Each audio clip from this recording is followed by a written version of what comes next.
Okay, good afternoon, everyone. Welcome to our City Council meeting. Today is Monday, July 3rd, 2023. It's approximately 1 p.m.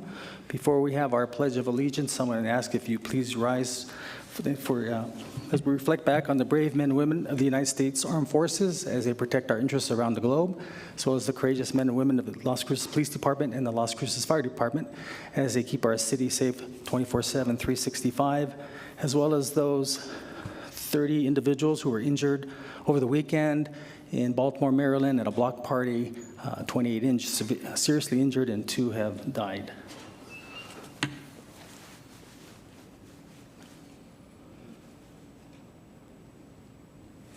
Councilor Beta, if you join me in the pledge, please. I pledge allegiance to the flag of the United States of America and to the republic for which it stands, one nation, under God, indivisible, with liberty and justice for all. Thank you. Okay, yes, we always start off our council meetings with our pets of the week. And Amy DeFelix is from our Animal Services shelter. Are you there, Amy? Yes, hello. Can you hear me? Yes. Can you speak up just a little bit louder? Yes. Is this better? Yes, a lot better. Thank you. Awesome. Hello, everyone. My name is Amy DeFelix. I am one of the Adoption and Rescue Coordinators for the Animal Services Center of the Mesilla Valley. I also select and present the Pets of the Week every week. So we'll start off with this week. Let me go ahead and share my screen. And take off my video, because I know sometimes it cuts off the text. Oh, it's on the side this time. There we go. Okay. So we will start off with our cat of the week, like we always do. Her name is Felicity. Her number is 62628. Oh, still cutting off the text. I will turn that off.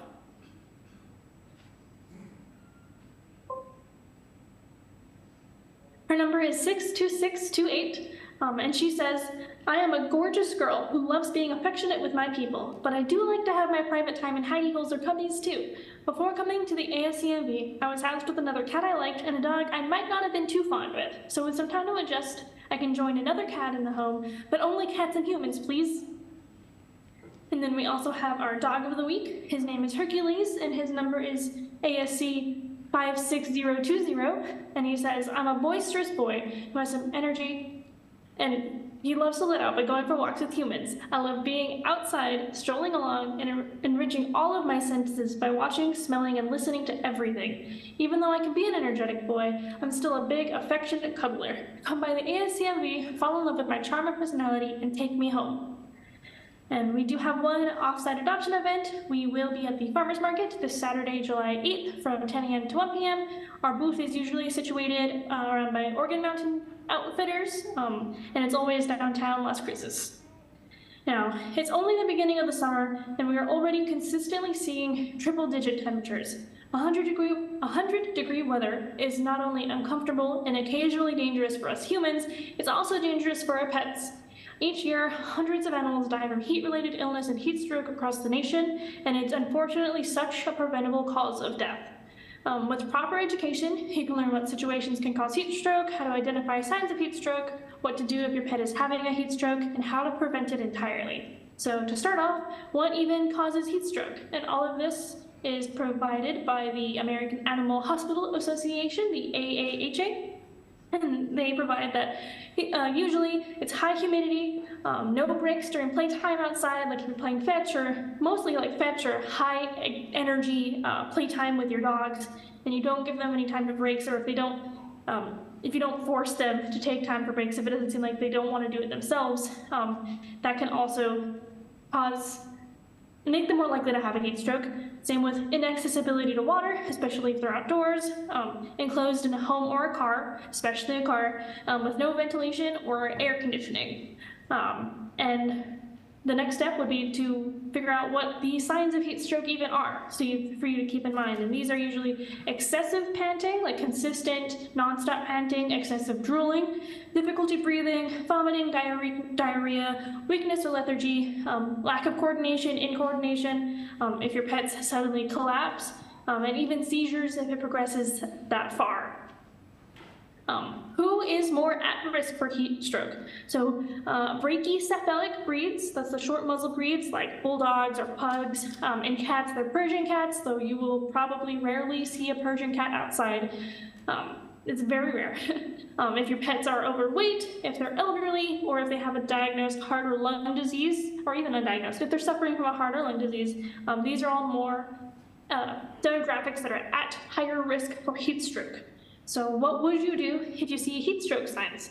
If they are outside, and bring them indoors as soon as possible. You can offer cool, not cold water for them to drink if they choose to drink it. And you can cover them with towels soaked in lukewarm, not cold water.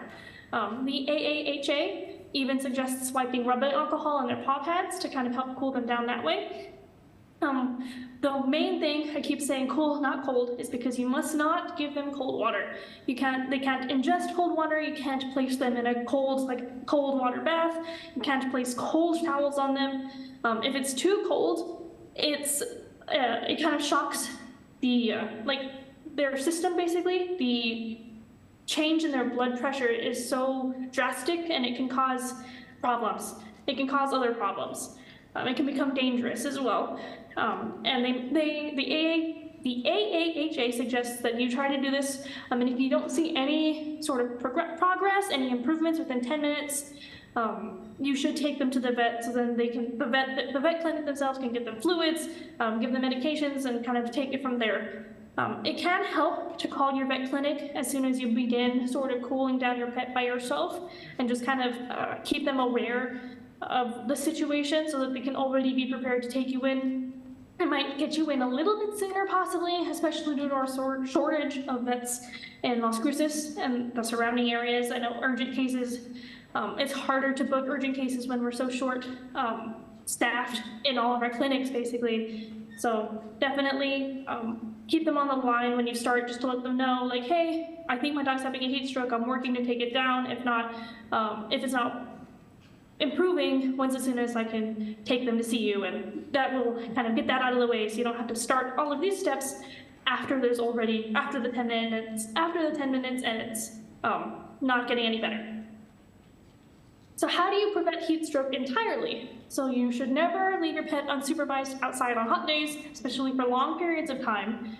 And you should always leave your air conditioning on for your pet when you leave your home. If you take your dogs out for walks daily, definitely try to walk them either earlier in the morning or later in the evening when the sun isn't out and it's not beating down and it's definitely a lot cooler. You should never, ever leave your pet alone in your car, even if it doesn't feel hot outside, even if you've cracked the windows a few inches.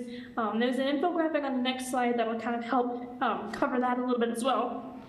And if you have pets that you know are at risk for heat stroke, just leave them at home as often as possible. Don't bring them outside unless you have to, like if they need potty breaks or if you're taking them to the vet for a checkup.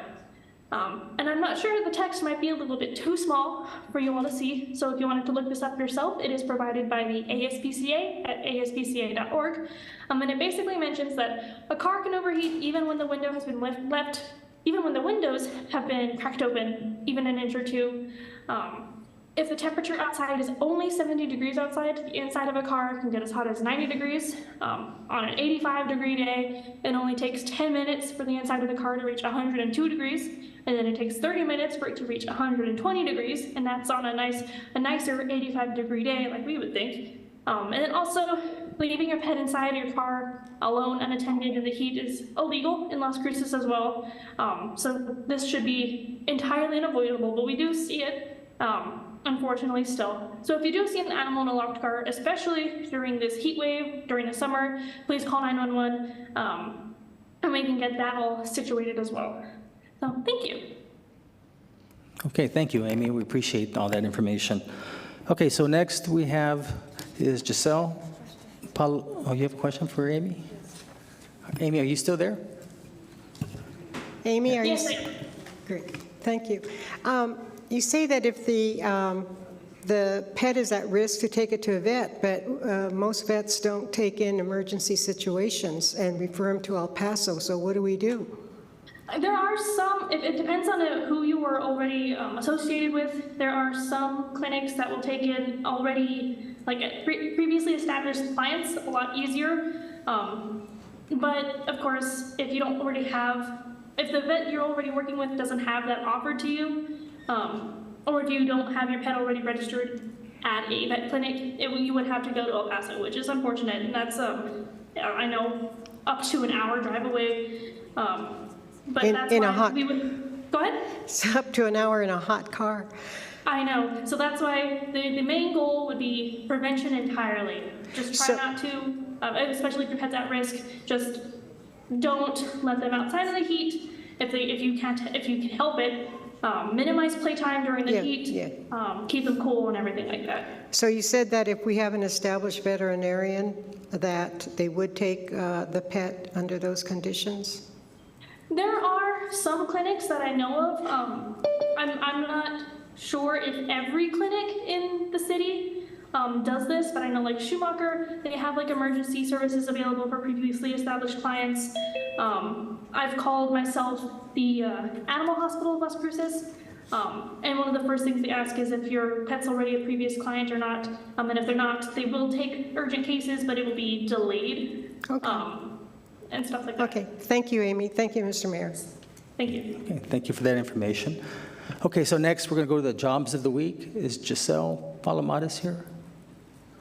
Because I see Good afternoon, Mayor. Sarah. My name is actually Sarah Rainey. I'm standing in for Giselle Palomares this week. I am the one-stop coordinator that works along with Giselle. Okay, please go ahead and provide us the jobs of the week. All right. Let me share my screen. Okay, for the jobs of the week, can you all see my screen? There we go. Yes. Okay. Well, no jobs yet. We just have the title. Right, here we go. Okay. Hold on one moment.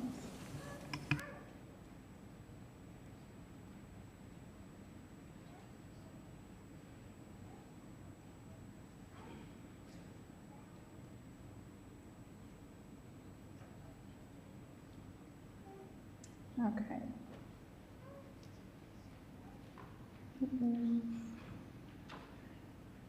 Sarah, if you'd like, you could just read us the jobs. Yeah. I sure can. Hold on one minute. Okay, so for this week, we have the billing technician senior. That's for the city of Las Cruces. It starts at $19.50 per hour, and it actually closes this week. Whoops, I apologize, guys. It closes this week on the 5th. We also have a child and youth program assistant, and that's at the White Sands Missile Range. That one ranges from $17.39 an hour to $20 an hour. That one does close on December 28th of 2023. There is a counselor position open with Dearson Charities. That position is $17 an hour to $21.27 an hour, and that closes on 9/27.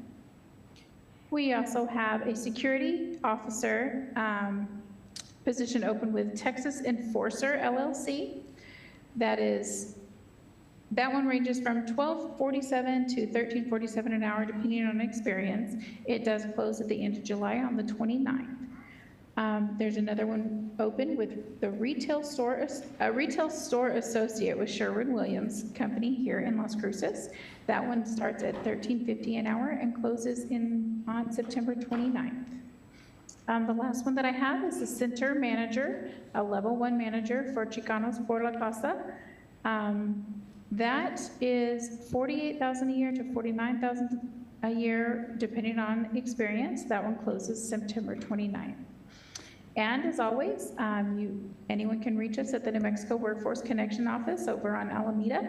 You can reach us at 575-524-6250, or you can always reach us on the app that we have. You can go check us out there, or go to employeenm.com. Thank you, everyone. I appreciate it. Okay, thank you, Sarah.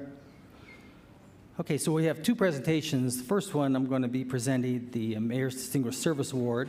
And so this gentleman here just recently retired from New Mexico State University. So Dr. Dan, or Chancellor Dan, if you want to join me, and Cheryl, you're welcome to join as well.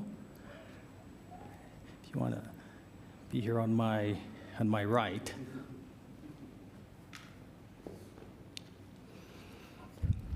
So I've been trying to think.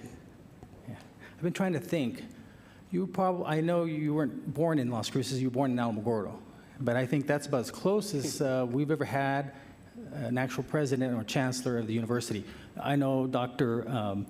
Cruthers, he lives here, but I'm pretty sure he was born and raised in Farmington. So you're the closest. But this is really a cool story. So Chancellor Dan, when he was just graduated from high school, I guess he came to the campus just to look around, and he stumbled into the music department because he used to play music or play at the band in Alamogordo. And so, as legends will have it, the band director, or I don't know if he was department head of the music department, was, I guess, going over his information, figuring out how he's going to comprise the band. And they stumbled on to Chancellor Dan here and asked if he knew how to play. And he said he did. He said that he was number one chair, or first chair, which is top gun, right? And so he kind of auditioned for him and was given a scholarship on the spot. So he used that to his advantage to get a bachelor's degree in science in mechanical engineering, then later went on to get his master's and PhD from Stanford. That's pretty good. That's really good. You parlayed that quite well. So as I mentioned, besides being Chancellor and President in Mexico State for some 5 years, he also is an expert in energy research, worked at Sandia Labs for 21 years, sits as an advisor to President Biden on renewable energy, and is a fellow of the National Academy of Engineering. And so, and I'm glad that he decided to stick around here in Las Cruces and not like a lot of others who leave us. But so I'd like to present this to you. It's called the Mayor's Distinguished Service Award to Dan E. Arvizu in recognition of your commitment and dedication to helping make Las Cruces a better community, July 2023.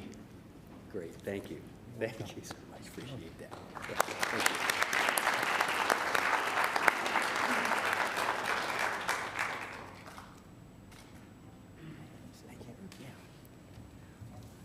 Yeah, thank you. Yeah, thank you, Mr. Mayor, and gosh, all of these recognitions are ones that you're always a little bit just wanting to be a little more low-key, but I really appreciate both, Mayor, this recognition as well as your leadership here over the last few years. We've had a number of good times together, hosting the 4th of July party. I hope that'll happen again tomorrow, so that'll be good.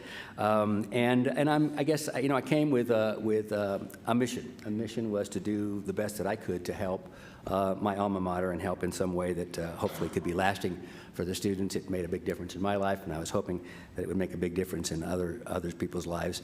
And I'm very, very pleased to know that I think mission accomplished. We're happy to be here and happy to be part of the community. So again, thank you for this recognition, and go Aggies. Yeah, thank you. Thank you. Okay, thank you again. Thank you, Cheryl. And now I'm going to turn it over to Councilor Beta, who has a proclamation. And while I'm here, I'll just ask, is Margaret Randall here? Oh, you're here in her place? Oh, well, she brought the big guns out today. Okay, I'll turn it over to you, Councilor.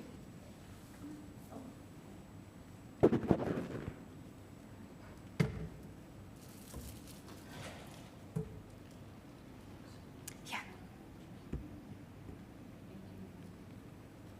Thank you for joining.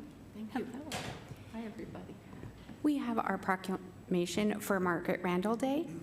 Margaret Randall, premier American poet, essayist, oral historian, social activist, photographer, and author of over 200 books, will be presenting a reading in Las Cruces on Sunday, July 9th, 2023, at 6 p.m. at Casa Camino Rio bookstore. And whereas Margaret Randall recently published Vertigo of Risk, her master opus, a testimonial of a life lived in the blessed search of truth. And whereas Margaret Randall is the recipient of the Poet of Two Hemispheres Prize in Quito, Ecuador, an honorary doctorate from the University of New Mexico, and the City of Albuquerque's Creative Bravo Award, among other honors. And whereas Margaret Randall has continued to celebrate in her life and art, her words, and her images, this powerful spirit of all women, and whereas Margaret Randall is an exemplary woman of conscientiousness, committed to human rights and the well-being of all sentient life, as well as a generous donor of the Libros para el Viaje books of the Journey program based on Casa Camino Real bookstore, donating her private collection of books in English and Spanish to our local students, schools, and readers, contributing to the empowerment of our children and families. And now, therefore, we, the Mayor and City Council of Las Cruces, New Mexico, do hereby proclaim Sunday, July 9th, 2023 as Margaret Randall Day, signed by Mayor Ken Miyagashima and attested by Christina Rivera, City Clerk. Thank you. Thank you so much. Thank you. So Denise, did you want to say a couple words on her behalf? So let me just, and for those of you who may not be fully aware of who this is an extremely prominent author, playwright, stage director. She taught classes at New Mexico State University, and she also created the Border Book Festival, and that's none other than Denise Chavez. So Thank you. Thank you, Mayor. Thank you, everyone. I'd like to say a few words of gratitude to the City Council. I was here a couple of weeks ago for the Corazon Collective, and that was an incredible tour. We brought the Texas Poet Laureate to Las Cruces, and it was absolutely fabulous. She gave a wonderful workshop. We had a reading. But now we're honored to bring Margaret Randall, who's 86 years old, moved from New York to Albuquerque, and has written over 200 books. About 3 years ago, she donated all of her collection to us. Well, I wouldn't say all, maybe, but she gave us 110 boxes of books that span the Beat generation, of which she was a member. It spans her years in Nicaragua, Cuba, El Salvador, Mexico. She started with her husband, Sergio, El Corno Emplumado, which is one of the major revistas in Mexico. It was. She is a translator and a world treasure, and we're very honored to have her in Las Cruces Sunday at 6 o'clock at our bookstore, 314 South Torneo Street. We have the lemonade ready to go and cookies. I put out a call for cookies. So if you come, bring cookies. We've got everything else. The Café de Olla, the Space, Margaret Randall, and we are exhibiting, I think we're selling about 60 of her books, plus the newest ones. But we have a sale, so you can buy those books for $10, $20. And the money goes back into our community. Thank you. And this is a deep honor for a major world poet. Thank you, Las Cruces. Thank you. thank you, Denise.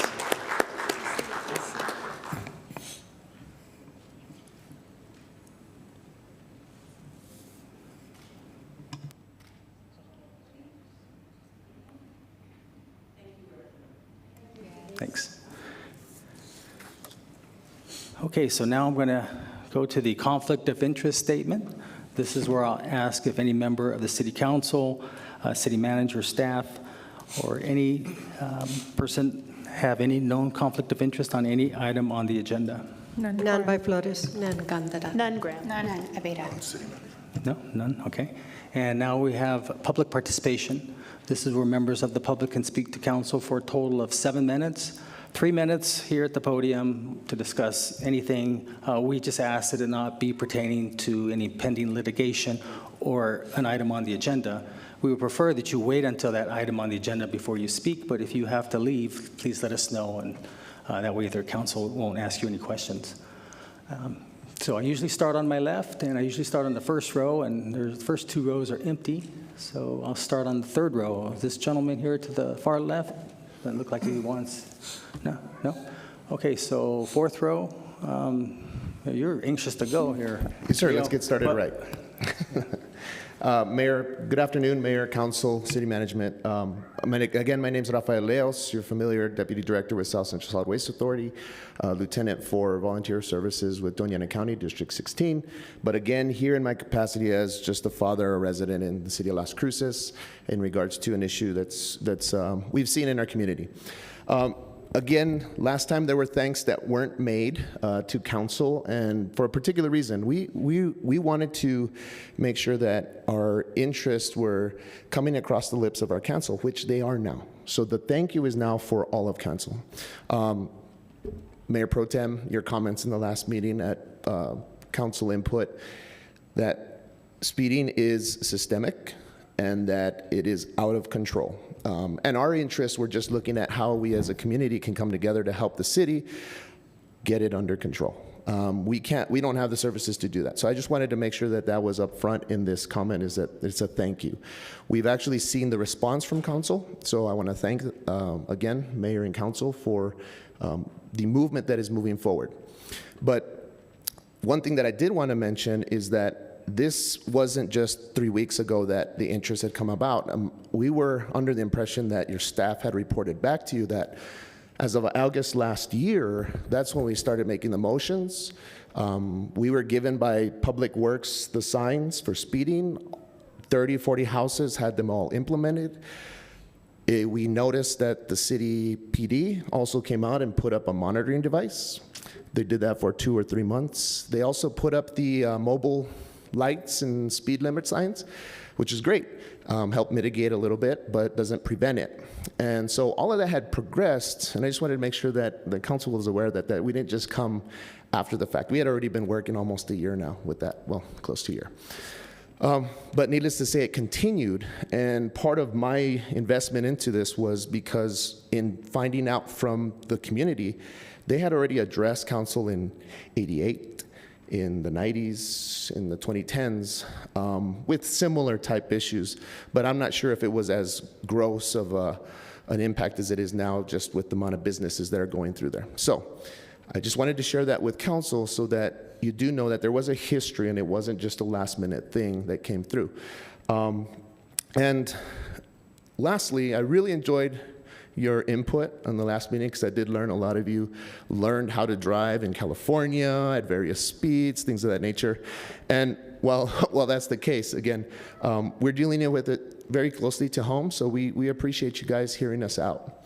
And in my last 10 seconds, I just wanted to say that while my daughters are here, I want to make sure that they're not considered a prop, because that wasn't the intent. The intent is for them to see before us a council of women in the governmental body. So that's why they're here, so they can see that things change when they need to. So thank you very much. Thank you, Rafael. Okay, so before, that was the fourth row. This gentleman, we're in public comment. Did you have something you wanted to say? No? Okay. Okay. Ma'am, in the blue, did you have anything you wanted to say? Okay, so now we're going to go to the fifth row. Just need you to state your name, and you've got 3 minutes, please.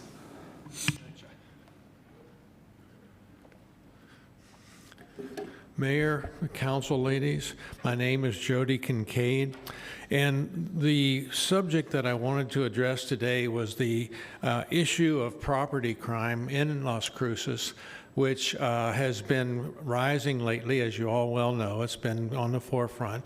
But one of the other sad side effects of that is that business owners are apparently being told that if the property damage from vandalism, breaking and entering, that sort of stuff, doesn't meet a certain financial criteria, and I believe it's around $1,000, that nothing can be done about it. It's not a crime worth going after.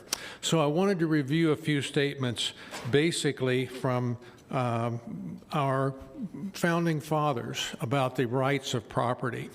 John Locke, who at the time of the American Revolution was a political philosopher in England, said that for the preservation of property being the end of government, and that for men to enter into society, the government cannot take from any man any part of his property without his own consent.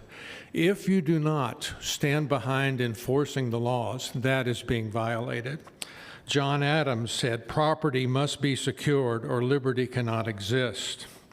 James Madison said, "Government is instituted to protect property of every sort, and nor is this being the end of government, that alone is not a just government, nor is property secure under it where the property which a man has in his personal safety and personal liberty is violated by arbitrary seizures of one class of citizens. If we do not enforce our laws, we are letting a class of citizens violate that right." In 1795, the Supreme Court said the preservation of property then is a primary object of the social compact. It is contrary to the letter and spirit of the Constitution to violate that. And last but not least, I wanted to quote George Sutherland, who was a U.S. Supreme Court member, as he was talking to the New York State Bar. "It is not the right of property which is protected, but the right to property. Property per se has no rights, but the individual, the man, has three great rights, equally sacred from arbitrary interference: the right to his life, the right to his liberty, and the right to his property. To give him his liberty, but to take his property away from him, which is the fruit and badge of his liberty, is to leave him a slave." I would say to you that it is a crime by omission on the City Council's part to allow a situation to arise where the police cannot enforce laws and where the judiciary in this area will not stand behind the citizens. It is up to you all to protect your citizens, protect your constituents, and I implore you to do your job. Thank you very much. Thank you. Mr. Kincaid? Mr. Kincaid, I do have one quick question. When you said that you were told, can you share with us where you heard that I believe, actually, you will hear from that lady right back there on a situation that specifically occurred to that. And I am getting reports from people, Juan Garcia, whom you all are aware of, and I believe he's going to speak later, that this has happened repeatedly, that people were told that if it was just a window, it wasn't worth reporting and nothing would be done about it, that they would have to deal with their insurance company and the city would not stand behind them. The reason why I asked is, and I'm sure you know that the damage threshold is that anything over $1,000 is a felony. And so, I mean, I think nowadays, gosh, a couple windows is an easy $1,000. So exactly. I just want to encourage and suggest to continue for those that experience this type of damage to please at least note it, call it in, do whatever is needed. A few months ago, and I appreciate the patience of the public, the LCPD was down 20 some odd officers, but I think with this recent graduation, thanks to retired Chief Miguel Dominguez, the city police department is almost at full strength. So I think that's something there that probably EFO will at least obviously take in consideration with interim chief Story. I as a citizen, I look to the city council to take charge and to stand up, and if they say we can't do it because of something that was passed in Santa Fe, stand up to Santa Fe, say this needs to be changed because our people are suffering because of laws that don't protect the people. So thank you, sir. Yes, sir. Mayor, I would like to know who specifically they heard that from. I think he said someone's going to come here in a little bit. Okay. Okay. And then also just wanted to note, Mayor, that, my apologies for interrupting during comment, that a couple of those founding fathers you mentioned were they also enslaved people, human bodies. So just wanted to know. I mean, historically, that has nothing to do with that, Ms. Bencomo. You're out of line to even suggest that. Okay, Mr. Kincaid, thank you very much. Okay, so that was fourth row, fifth row. Anyone else on the fifth row? Sixth row, Juan, okay.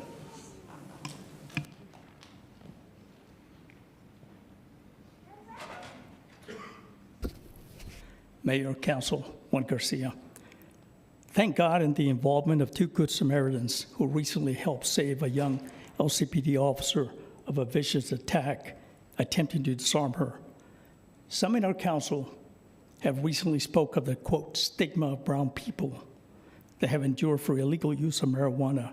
Yet here we have brown people suffering criminal attacks for positive contributions to the community and are part of the growing list of, quote, forgotten victims and are now just another police report.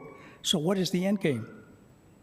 A recent desperate plea for help coming from one of the owners of a small business in District 4, and I quote, Police can't do anything, and they keep trying to get in.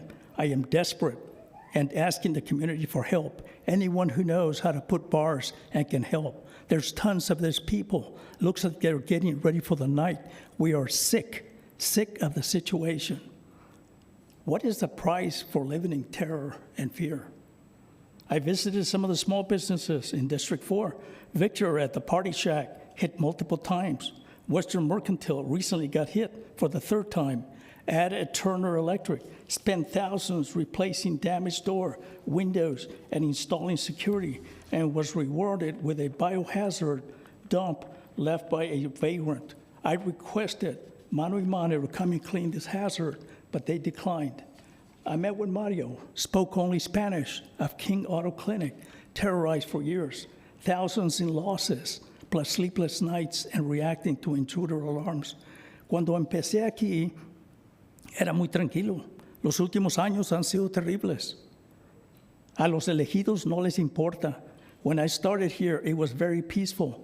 The last years have been horrible. The elected officials don't care.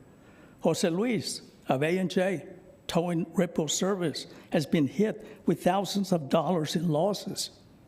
Exotic Nibbles on the corner of Solano and Madrid, District 3, hit for the 5th time. I just met with this young couple 3 weeks ago when they were on their 4th attack, and now, about 2 or 3 days ago, they got hit for the 5th time. What is the end game?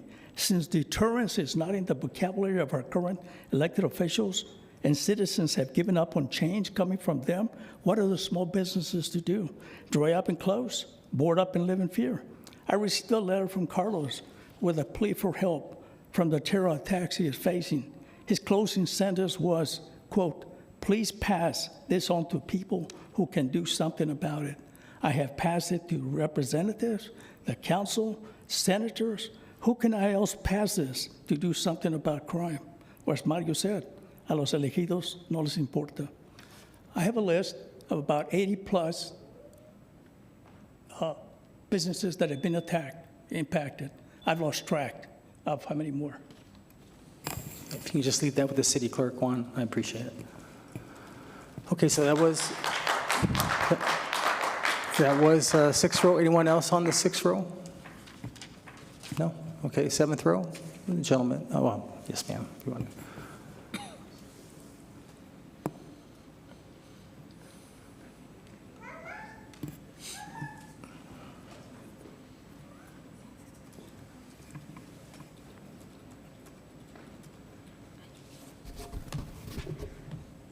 Good afternoon, Mayor and Bencomo.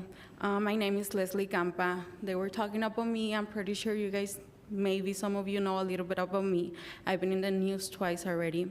I'm one of the many local businesses that have been vandalized more than twice just in the month of June. My reason to be here is more than just asking for grants to repair any damage caused to my business, is to find an answer from you. I don't want to keep looking for solutions for a broken window, a knocked on door, to the loss of hundreds or thousands of dollars, to the disorder that they do every time they want to get in. I want to get to the bottom of this, to stop the criminals, for them to have consequences towards their actions, because as of today, it looks like they're being rewarded, or just a slap on the wrist every time they vandalize. What actions are you guys taking towards them? Because we're not seeing them. I invite you, all of you, to stop to my place and let me know, would you shop from a store that looks abandoned, rundown, with now plywood all over the windows? I'm losing so many customers because of that, and my already clients are now scared of going to my shop. We've been in the business for just a year. Being an entrepreneur, it's already one of the hardest things, but I'm still trying to be good to the city, to pay my taxes, to support businesses, to give back to the community, to be a good citizen, to raise good citizens, to do everything the right way. And this is what I get from my city? I am really hoping the grant gets approved so there can be some responsibility taken from your end. And also, I hope this will be a grant for any business The one that already exists has a requirement of being in the business since March of 2020. As a small new business, we don't have the money to do any repairs. I'm not okay with a quick fix. I want a long-term solution. You know, sometimes we're having a really hard time sometimes just paying the rent. And all my money has to go to the windows, to the bars, to the doors. It's really, really hard for me to keep growing up. This is wanting me to go back to my house and work from there, and that's not what I want to do. You know, I do everything I can to be a good citizen. I'm raising them to be really good citizens. And it just doesn't seem fair what we're getting from all of you, you know? I know the police is trying. They're trying to patrol. I have talked to them. I know they were short-staffed, you know? But it's not about the police. It's above them. We're not seeing any consequences on them, and we would like to see that. Thank you. Ms. Campa, Yes. let me just share this with you. First, I know you, and I understand your situation. I can only imagine. But please know that the city council, this is how it kind of works. So if it's under $1,000 and it's a misdemeanor, and it'll go to our city judge, which all we can do is appoint judges. We can't tell them what to do. If it's above that, then it's considered a felony, and then that's up to the district attorney. So the city council, we don't direct the city manager to not, to do anything that could actually directly impact. Las Cruces Police Department has full authority to do whatever they need to do, but I think what I'm trying to say is, if the police department arrests someone and it's under $1,000, unfortunately, it goes to municipal court and it probably just goes away. We're trying to solve that. We're trying to fix that. But nonetheless, I would like to know, if you don't mind sharing with me the address or where you're at, and I'd like to visit sometime and just see exactly what the situation is. Absolutely. It's 1319 West Picacho, right in the corner of Picacho and Valley. Pretty easy to spot. It looks pretty bad. Okay. And you're open Monday through Friday, 9 to 5? Tuesday to Saturday, 10 to 5. Do you mind, what kind of business is it? We do all kind of personalized items, gifts, and cakes. Okay. All right. Thank you. And then my kids, they wanted to talk too. So Oh, they that's want, okay, Yeah, sure. if they can get the 3 minutes. Just need them to state their name. Who's first? You need to say your name. Can you bring that microphone down? So, there you go.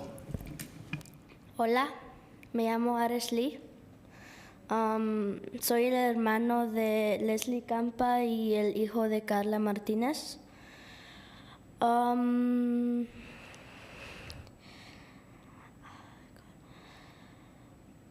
Es muy triste ver que el negocio de mi hermana y mi mamá que se esté destruyendo y que los que lo hacen no tienen consecuencias. Un momento, por favor. Councilor Flores, do you mind kind of interpreting what this young man is saying for the record, please? You can say it in English. Oh, he can? Oh, please, yeah, thank you. Hello, my name is Ares Lee. I'm the brother of Leslie Campa and son of Carla Martinez. So it's sad to see how my sisters and mom's business is getting kind of like destroyed and vandalized. So, and it's really hard to like see how the people that are doing it don't get consequences. And well, I kind of hate to see how my mom gets worried all the time about it, and like how sometimes my sister and mom had to stay there till like 1 a.m. really late. So I was just really asking you guys if you could please help out. And yeah, thank you for your time. Thank you very much. I have to tell you, you're an excellent speaker for your age. I mean, even if you were 20 years old, you'd still be doing a great job. So congratulations. This is your sister? Oh, your niece, okay.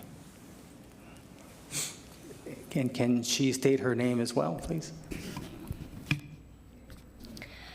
Good afternoon. My name is Luslaine Alice Ortiz, and I am with District 4 with Joanna Bencomo.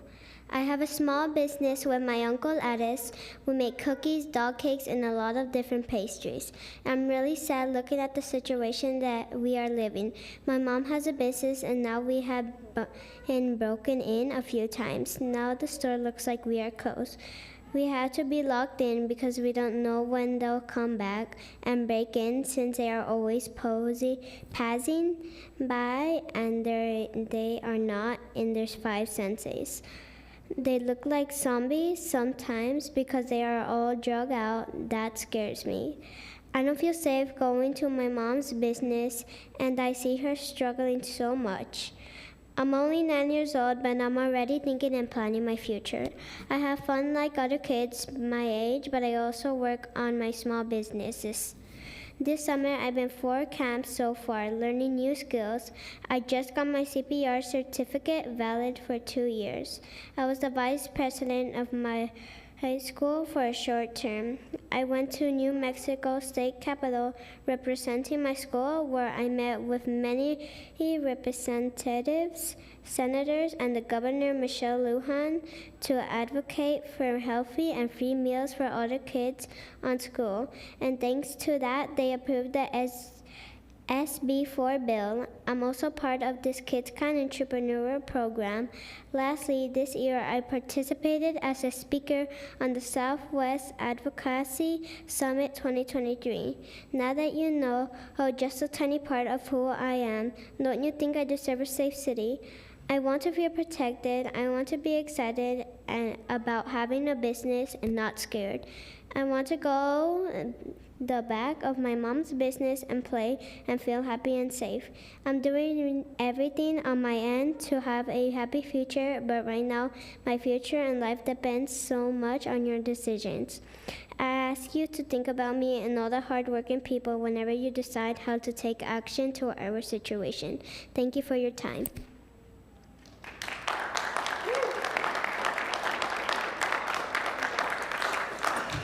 Very impressive. Thank you, Leslie. Anyone else on that row?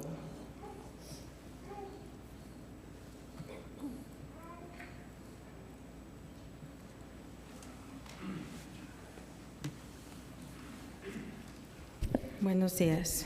Es en español, ¿ok? Can you translate, Councilor Flores? No? I can if you don't want to. Oh, okay. Yeah. Who's totally bilingual and trained to translate, interpret? You can?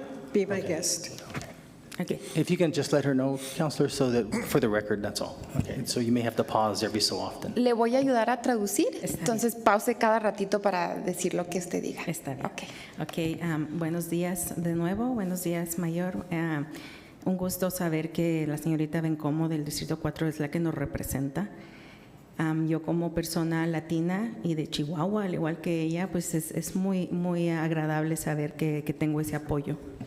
Déjeme traduzco. ¿Y su nombre otra vez? Carla Martínez. This is Carla Martínez. She says, good morning. I'm glad to be here. I'm glad to know that, I promise I'm not making this up. She really did say this. I'm glad to know that Joanna Bencomo is someone who represents me as a Latina and also from Chihuahua. Gracias. Pues yo soy la mamá de Leslie Campa, la que acaba de pasar. Soy madre de Ares y abuela de Lislaine. Y nosotros tenemos 1 año y 2 meses que comenzamos este pequeño negocio. Déjeme traduzco. She is the mom of Leslie and the grandmother of the little girl. She, about 1 year and 2 months, have started this new business. Y ahora estamos pasando pues por esta situación tan lamentable en nuestra ciudad. Sabemos que no es culpa de nadie en particular, pero sabemos también que necesitamos su ayuda, necesitamos su protección y su apoyo. Tratamos de ser ciudadanos ejemplares, de venir a poner nuestro nombre en alto y de enseñarle a nuestros hijos que la autosuficiencia y la persona correcta es la que trabaja duro por lo que tiene, Gracias, Carla, perdón.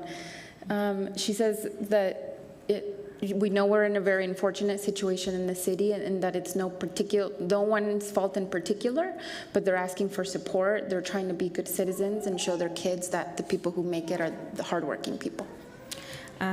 Hace 3 años en la pandemia tuve el honor de tener una entrevista con la señorita Bencomo, no sé si ella lo recuerda. Yo estuve haciendo mascarillas para sordomudos, porque siempre estamos tratando de involucrarnos en la comunidad, de servir a todos los demás.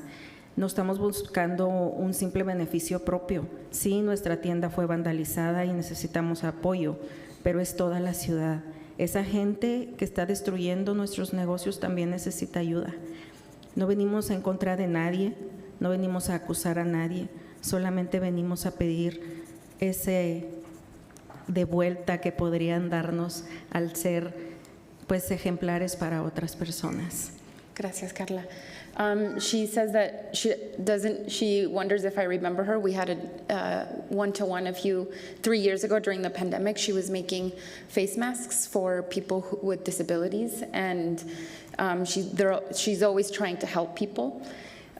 She says that the help they're not looking for is not selfish. They really want help for themselves and other businesses in the area, but also the people who are committing these crimes also need help. And so they're not here to blame anybody, they're here to ask for support. Sí, gracias. Y díganos qué hacer, a nosotros qué nos corresponde como ciudadanos. Nosotros estamos dispuestos a trabajar, a involucrarnos más y a llegar a donde tengamos que llegar. Sabemos que ustedes son nuestro primer paso para llegar lejos y para poder hacer un cambio en beneficio del futuro, que son nuestros niños.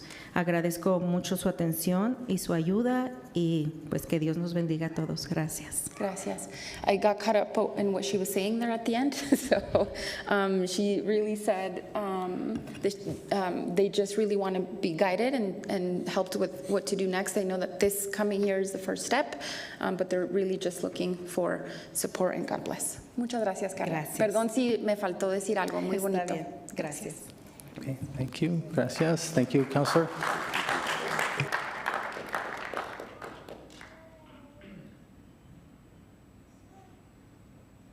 Okay, anybody else on that row? Okay, that was the 6th row. Any on the 7th row?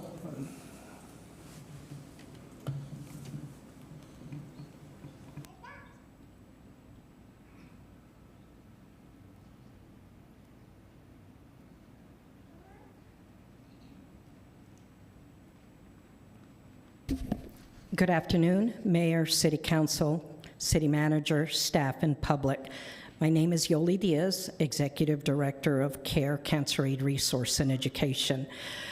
My goal today, because it's the 3rd time that I've been here, is really trying to get a meeting, really to get a focus on the healthcare fund and to address the issues that exist. I said it before, and I do think that you all need to go back to the table with the county and address this problem. I recently had another lady call me who couldn't get in for testing at Memorial Medical Center because they wanted way too much money. Actually, they wanted her deductible, and actually more. They wanted $6,000. And sadly, she will not get her test now in El Paso until July. So what I want to do is at least, please, I welcome any of you to contact me. And yes, thank you, Mayor, for the conversations we've had. What I'm going to do now, because I know I only have 3 minutes, I am going to read straight off of a report that came out when the county got the 2005 Achievement Award, National Association of Counties Best in Category Health.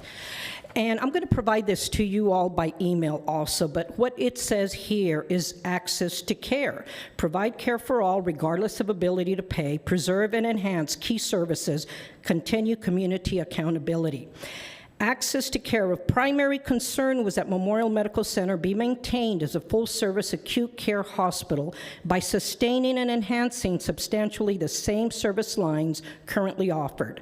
Diminished services, especially those most crucial to the underserved populations, would not meet the objective of the people. Likewise, the people made it clear in meetings and interviews that access for those unable to pay must be preserved. Finally, the new leadership of the hospital must integrate with and provide leadership to the continuum of community care, including federally qualified health centers, veteran services, healthcare for the homeless, and other outreach programs. And I'm going to go on as far as I can off of this section of the lease between Memorial Medical Center and the city and the county. Section 6.5, there's 13 volumes. This is volume 2, I think, part 1. Indigent care continuation of services. A, lessee agrees to institute and maintain during the term or any extended term policies for the treatment of indigent patients, those unable to pay the full cost of healthcare services rendered to them, which taken as a whole are no less favorable to the residents of the city and county than those presently maintained by MMCI. Lessee within 90 days of closing will provide a copy of its written policies on indigent care to lessors. And that's my time, but please, I welcome you to contact me so that I can meet with you, answer any questions, because doing nothing is not the answer. I appreciate it. Thank you. Okay, anyone else on the 7th row? Anyone else on the 7th row? 8th row? Yes.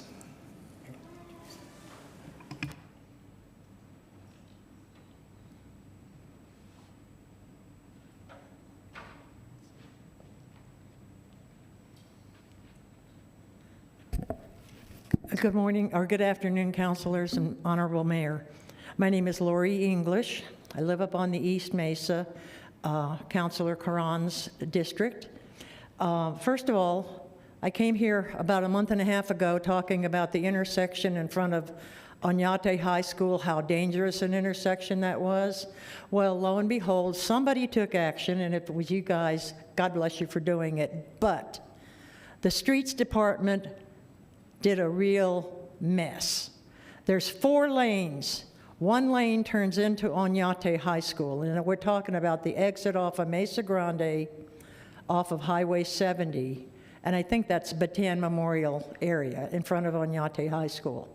Okay, heading eastbound, the far right lane is right lane turn into Oñate. Then there's a bicycle lane, then there's a straight through lane, then there's a middle lane that is either now marked either straight through or left turn, and then there is a 4th lane that is strictly left turn, and then the 5th lane is actually the one that goes underneath the highway to route back onto the highway.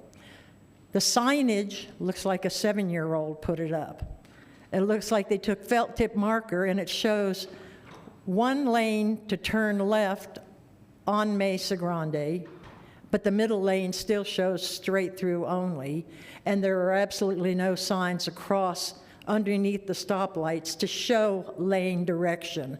So somebody needs to address that before we have somebody swinging wide going into the turn lane and taking out the side of another car. Second item, Veterans Park.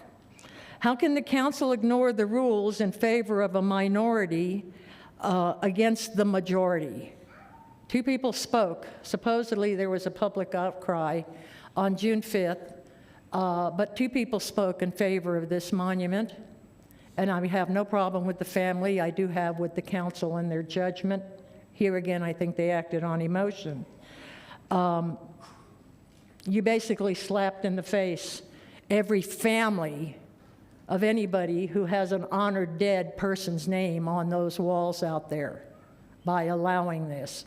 I'm not letting this go. This is not going to be an easy road, and I'm going to fight you all the way because it's disrespectful, it's dishonorable, and for counselors that don't seem to care enough to show up for a Memorial Weekend observance or a welcome home Vietnam veterans or a dedication or anniversary for the Women Veterans Monument, which I was very instrumental in designing. I really, really have a lot of apathy about that. Last thing I'd like to say is concerning fireworks. We have a city ordinance. Let's enforce it. We've got aerial fireworks going off when we're under red flag warnings. Thank you, Lori. Okay, anyone else on the eighth row? How about last row? Anyone else on my left? Okay, now I'm going to go to my right. First, second row looks like staff. Third, yes, sir. Come forward. Just state your name, please.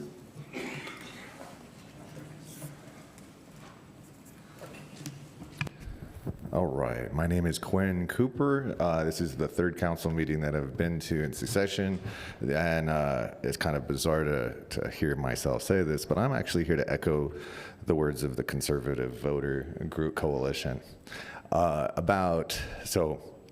I was in a rental apartment south of the city, outside of anybody's districts. About 3 months ago, I got priced out by investors and had to move back into the city. Within a week of moving back into the city, I had my truck stolen. And I did get my truck back. I got it back 5 days after it was stolen, 5 or 6 days later. Still pretty inoperable for a few weeks. I was on my BMX bike getting through the city. And the interesting thing that I want to echo too is that the person that was pulled out of my car has still not been charged has no criminal charges in regards to that incident. He was let go. He's also been arrested 3 times in the last 2 months since my truck has been stolen, and he was pulled out of it. He has current other burglary charges, auto burglary charges pending. I think there's a rule against talking about litigation. I don't know if that's in regards to city or whatnot, so I'm trying not to, be too specific. It easily costed me between lost wages. I work at 2 farms and I work at a restaurant in Mesilla. I have, 3 part-time jobs. I'm a 3rd generation Aggie. I have a degree in clinical nutrition. I haven't been able to, and it really grounded me and kept me from getting anything being productive done. But it still is really bizarre, and I wish I had the patience and compassion of our previous speakers in regards to, the forgiveness that they clearly have for the perpetrators of these crimes. I really don't have that compassion that they have, and so that's a big thing. I'm here to echo that. I feel in the last 3 times I've been here, I see the city council is honestly doing more for out-of-state contractors than it is for its own constituents. And I'm not really sure if I have a question or if I'm here just to support that. There's a large level of increasing vagrancy. I can't go to a single gas station without being approached. A lot of this isn't local. This is an influx of traffic from other states. These are Californians, and that's kind of tried, blaming everything on the Californians, but it's also true. So like I said, it's kind of bizarre. I'm here to echo the sentiments of the Conservative Coalition. So thank you. Quinn, you're welcome to leave your contact information with the city clerk if you'd like. So I know my time is up. One last thing is, so I have, when my truck was returned to me, there was mail from 50 other individuals. These people are going through other people's mailboxes. So over 50 individuals and businesses, I have a list of their names. I did turn it back into to the police department promptly, but I have that list as well. Okay, and like I said, if you want to leave your contact information with the city clerk, I'll take a look and see what can be done as far as this individual. Thank you. Okay, so that was on the 3rd row. On the 4th row? 5th row? Lisa, yes.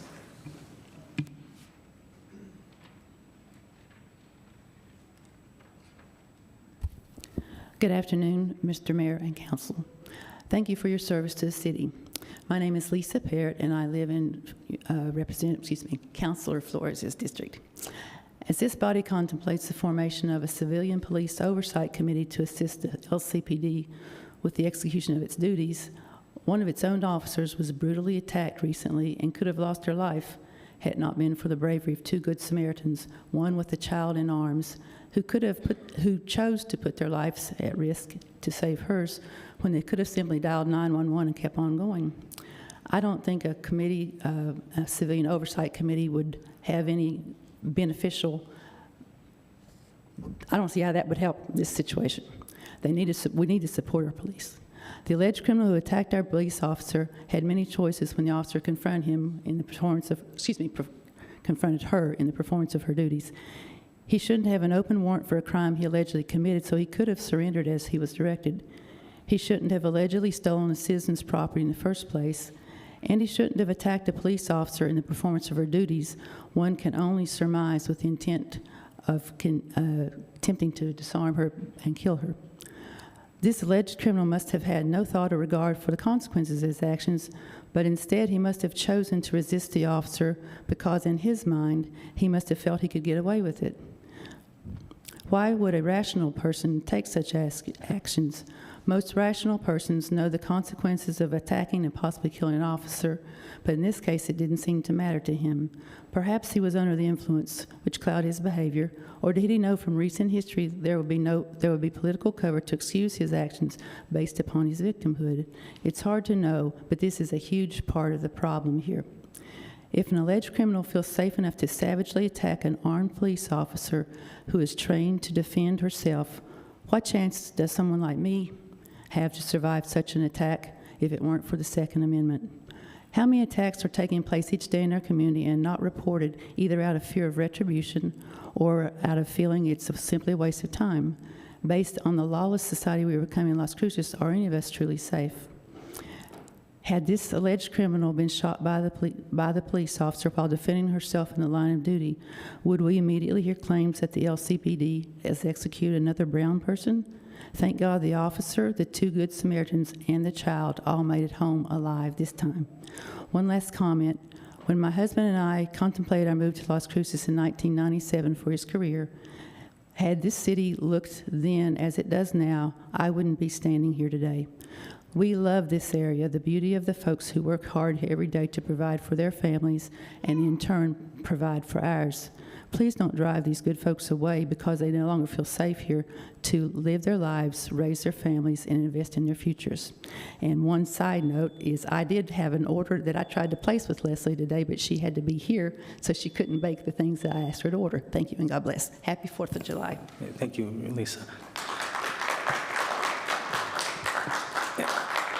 And Lisa, can you email me those names of the two Good Samaritans? I'm not aware.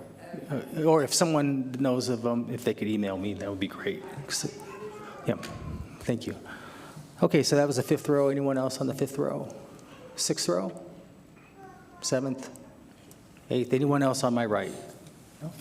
Okay, well, that will conclude public participation. So I appreciate each and every one of you and your comments. Now I have a closed meeting statement to read. Las Cruces City Council met in closed session at 11:02 a.m. June 26, 2023. The following members were in attendance: Councilors Flores, Coran, Bencomo, Graham, Abeta, Gandara, and myself, Ken Miyagashima.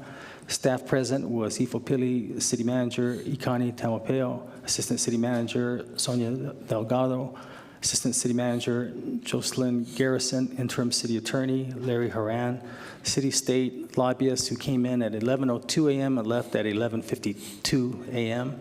Joe Richards, HR Director, she participated via Zoom from 11:02 a.m.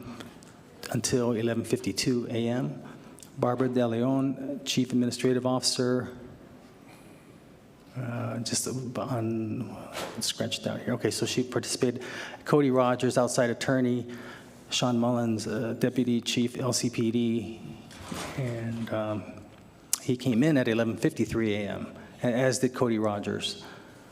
Meeting adjourned at 12:40 p.m. And for the record, Las Cruces City Council met in closed session and only discussed those limited items as stated in the posted notice, which was to discuss pending litigation regarding Mark Price versus Francis Whitten, Thaddeus Allen, the City of Las Cruces, doing business as Las Cruces Police Department number 20-CV-1099, which is closed pursuant to NMSA 1978, Section 10-15-1H, number 7. And 2, to discuss potential litigation regarding healthcare fund assessments by the State of New Mexico, which is closed pursuant to NMSA 1978, Section 10-15-1H7. Okay, so now we're going to the agenda or acceptance of the agenda. So I entertain a motion to accept the agenda. So moved by Flores. Second. Motion made by Councilor Flores, second by Councilor Abeta. Okay. Christine? This is on the motion to approve the agenda as presented. Counselor Abeyta? Yes. Counselor Graham? Yes. Counselor Bencomo is absent. Counselor Cran? Yes. Counselor Flores? Yes. Counselor Gondeta? Yes. Mayor? Yes. Okay, so we're at item 8.1, old business, resolution 23-135. Have a motion to remove from the table. So moved, Abeyta. Seconded, Corin. Motion made by Councilor Abeyta, second by Councilor Coran. Christine? This is on the motion to remove resolution 23-135 from the table for discussion. Counselor Abeyta? Yes. Counselor Graham? Yes. Counselor Bencomo is absent. Counselor Cran? Yes. Counselor Flores? Yes. Counselor Gondeta? Yes. Mayor? Yes. Okay, so this was moved and seconded earlier in the previous meeting. So Robert Nunez, you're going to discuss? This is the resolution 23-135.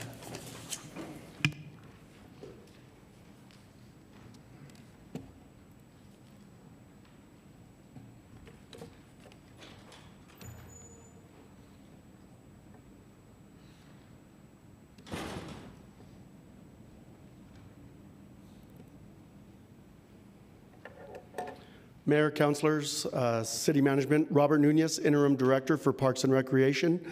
Coming back to you today in regards to our Parks and Recreation fees and charges and facility use policy. We were here about a month ago, and the discussion was in regards to our natatorium, the new fees that we had set up, and we're returning to you to provide you an update in regards to those fees, as well as out-of-school time programming that we also have. Again, the program fees and charges, recommendation and facility use policy updates, oversees all of our facilities, parks, programs, and activities, and would be effective upon approval. Our after-school program currently, out-of-school time, has 7 locations at Las Cruces public school sites. Our summer recreation program currently going on is at 3 Las Cruces public school sites. Our activity camps, spring, fall, and winter, we have 2 of those locations, and they normally take place on city property in our city facilities. We also have the A. Fielder Memorial Safe Haven Weed and Seed Program on Tornillo Street, our Teen Connection program, which is located currently at Frank O'Brien Papin Community Center, and future opportunities, we are looking at our East Mesa Recreation Center off of Porter Road, and we are looking also at Henry Benavides Community Center off of McClure, 2nd and McClure Street. For other opportunities to offer our youth and families out-of-school time programming. Currently, or within the fees and charges, our school year, we're looking in the fall and spring. It goes from 2:30 to 6 p.m. We are recommending $100 per participant. It is 90 days per semester, which averages just over $1 per day for a participant. Our summer program, which goes from 7:30 to 5:30, is $40 per participant, and approximately 6 weeks now with the balanced school year that the school offers, and that is under $1 per day. Our activity camps, which we offer in the fall, spring, and winter, is also 7:30 to 5:30. We're looking at 10 days per camp, and that would run $20 per participant. And then again, as we mentioned, for those in need of assistance and would qualify, we have our youth scholarship program, as well as an installment and payment plan if needed. And we work on a case-by-case basis. Within the recreation section, transitioning from a punch card system to a debit-based system, we do have a $5 increase to various city-offered youth sports leagues. That would go from $45 to $50 per participant. And the next slide will show the fees for the new 50-meter community pool, Las Cruces Natatorium. And the discussion that we had last month was, of course, the open swim. As you can see, we are requesting between the ages of 3 and 17. Anything below 3 is free. For the open swim is $1 for those sessions. We have our lap swims. Lap swim, which is $2 for 3 to 17-year-olds, $2 for 18 to 59. 60 plus is at $1. And our fitness swim across the board is 2, 2, and 1, depending on that age level. Open swim, $1 for youth. 18 to 59 is $4, and 60 plus would be a 50% discount at $2. Lane for practice, we have $11 and $13, commercial $50, non-resident 17 to 26. Our swim meet hours per hour is $175, $700, and $220. Timing system, if they're requesting to utilize for our swim meets. And then we also have our Las Cruces Public School swim team per lane across the board would be $11. We were also communicating with Las Cruces Public Schools to try to coordinate with them in regards to offering all 3rd, 4th grade age level, one of those 2 grade levels, an opportunity for them to come into the natatorium to learn how to swim, learn educationally water safety in and around swimming pools, as well as our canals and rivers, and then trying to get them to go through as a PE component to be able to learn to swim or expand on their swimming. And then within the park section, community events at our larger community parks, Apodaca, Johnson Park, Klein Park, Young Park, will require a $250 deposit fee for a full use of those park areas, and it would be applied over their overall rental fee. We also have the new league tournament deposit, if they are not in good standing fee, as well as an update to our tree dedication and bench memorial program. And you see those numbers in front of you. As I mentioned, community event park rental is $250 as the deposit. New league, non-established, 50% approved permit cost. Those not in good standing, paid in full. Make sure their previous fees are paid in full. And then, of course, they would need to pay 50% of the new permit costs. Our tree dedication, we're requesting $500 for the tree dedication, and for the bench memorial program, a range of $1,800 up to $2,500 for that program. With that, council options: vote yes and approve, vote no, deny, vote to amend, or vote to table. And with that, I'll stand for any questions. Thank you, Robert. Questions by Councilor Bencomo, Councilor Flores? No, I'm sorry, Councilor Beta, Bencomo, Flores. Thank you, Mayor, and thank you for the presentation. I just wanted to make a couple comments. One about slide 4, where it talks about some of the after-school programming, and honestly, to say thank you for this type of programming. I know there are a few items that are offered in schools for kind of after-school program, but I guess for the public, for cost comparison, one of the programs is $280 a month.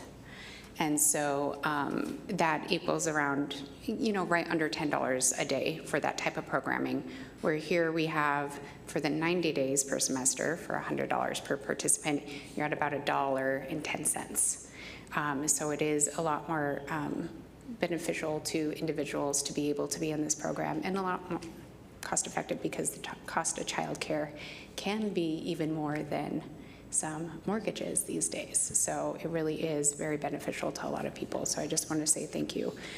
And also to that of really looking and making the adjustments for youth to be able to have our access to water and pool and water safety. Where I grew up, there was water safety instruction, but in high school, it was required. We also had an auditorium that was, the full Olympic size, so we were all required to go through a program within the PE section. However, it is a lot harder for a high schooler to learn how to swim after all that time than it is for an elementary schooler. And really that safety for the elementary school age for water, I think, is a lot more too, because they are, much smaller, and them being in those dangerous situations comes on a lot quicker. So thank you for that. And I do think, third grade, fourth grade is really a prime area to be able to get to that population and teach that water safety. So thank you. And thank you, Mayor. Thank you. Councilor Bencomo? Thanks, Mayor, and thanks so much, Robert, for coming back today with some updates. A couple questions before I get to the fee structure on an auditorium. The scholarship fund, how does Parks and Rec market that? How would people know that there is that opportunity available? Mayor, Councilor Bencomo, we've sent it out on Facebook. We've posted it on Sun News. We'll do a news release and get that out. We'll also approach Las Cruces Public Schools to request if we can get it in, I say all the backpacks, but get that information out to the parents. That's great. Thank you so much. If you ever do push on social media, please make sure to include City Council on anything we might be able to share on your behalf as well. Those are great areas to spread that news. And then the debit-based system, that means that you will be handing out like cards, for example, if I pay for 30 days. Can you just talk about that a little bit more? Mayor, Councilor Bencomo, I have Mr. Jake Gutierrez, our aquatics administrator here also, and he can explain that program. Thank you.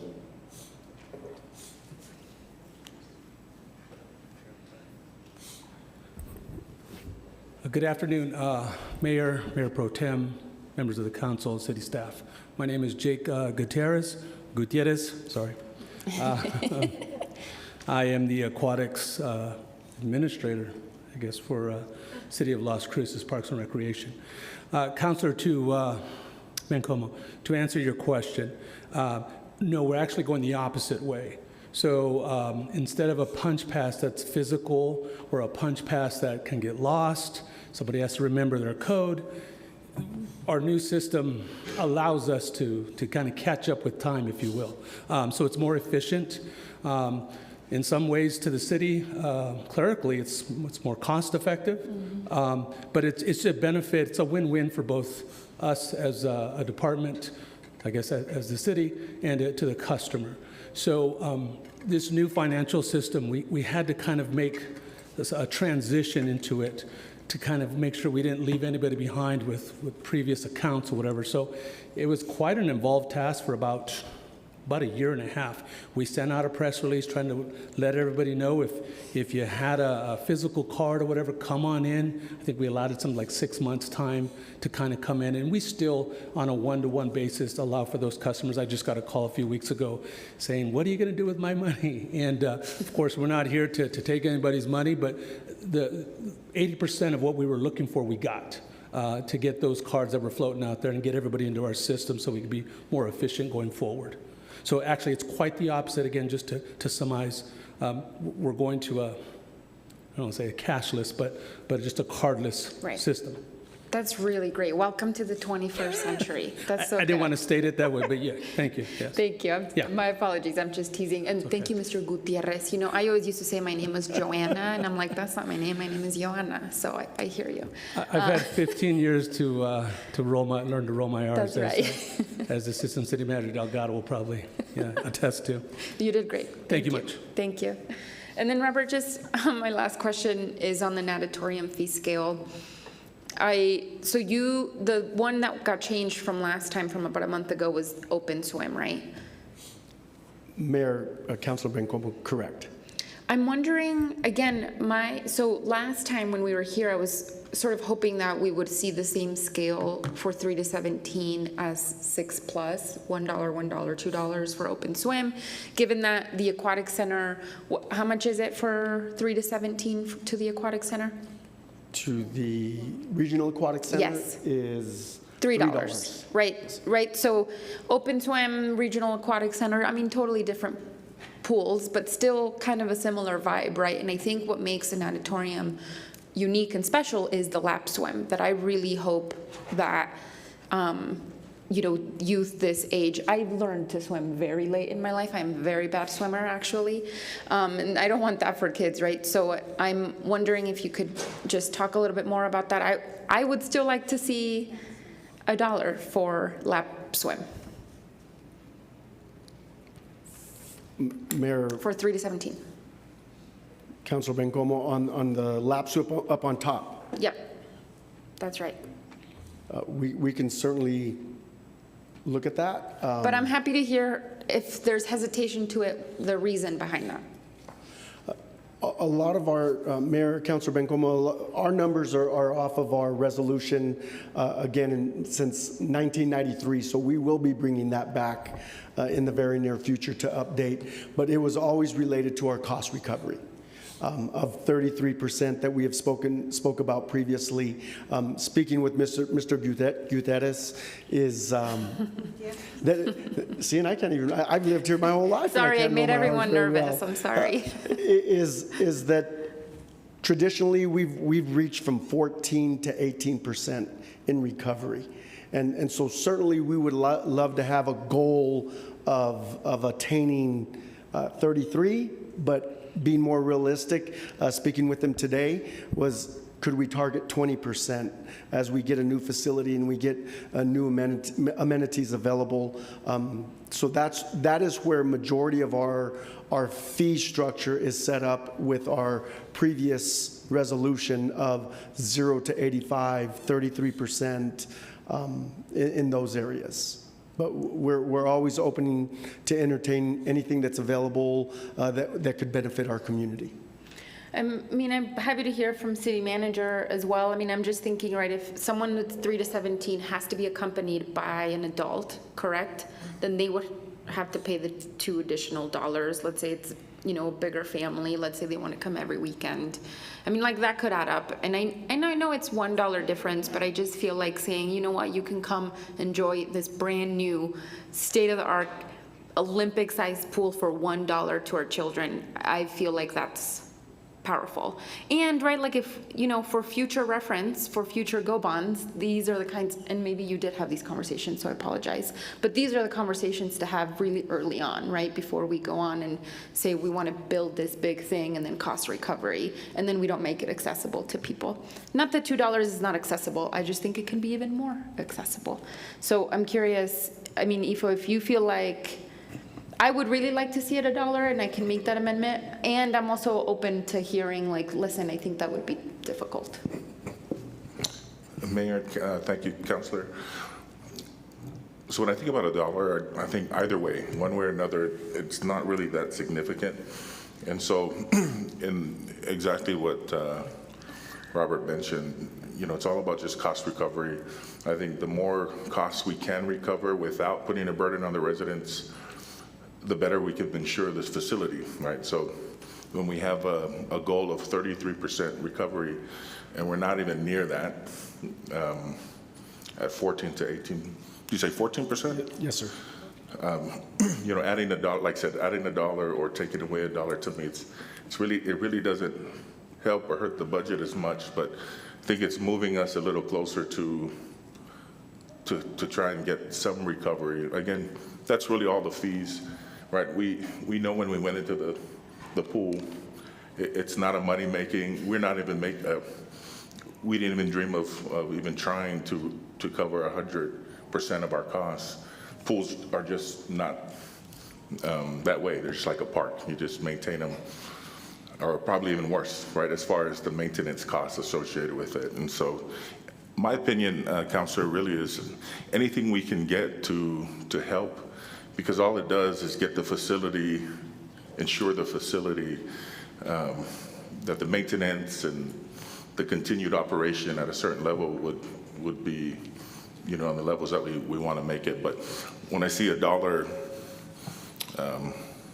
I don't know if we even know the revenue off the top of our head, what $1 would make one way or another, projected revenue. But I would lean toward adding the $1 just to make sure that we have that.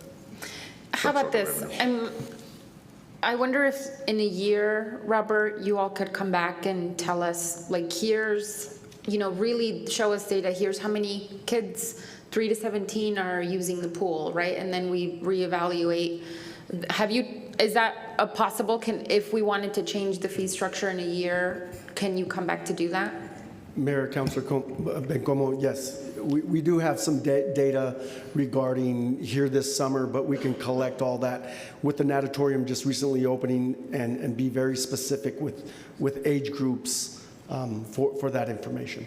I'm definitely specifically interested in 3 to 17, and so I would be fine with that. Again, you're right, it's $1, and I'd be interested in if a year we're saying, we're seeing really low numbers here, then what can we reevaluate?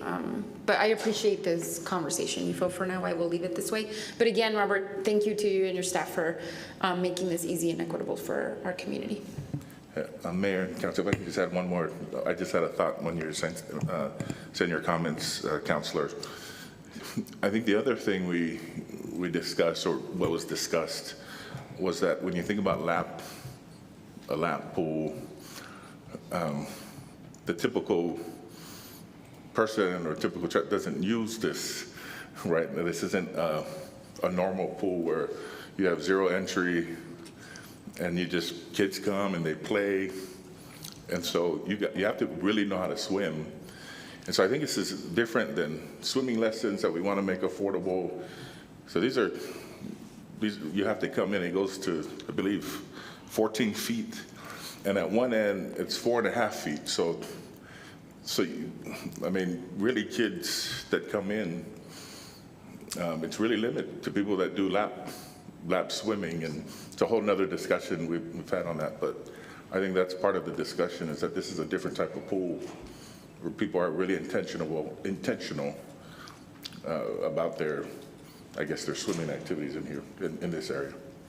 Thank you. Thank you, Ivo. Councilor Flores, then Councilor Coran, and Mayor Pro Tem. Thank you, Mr. Mayor, and thank you, Mr. Nunez. As always, you're very thorough. And yes, we did discuss all of that, Councilor Bencomo, years ago when we were looking at this, and when we were working on the GO bond to get the natatorium going. So all of this was discussed thoroughly. The question I have, Mr. Nunez, is at page 8,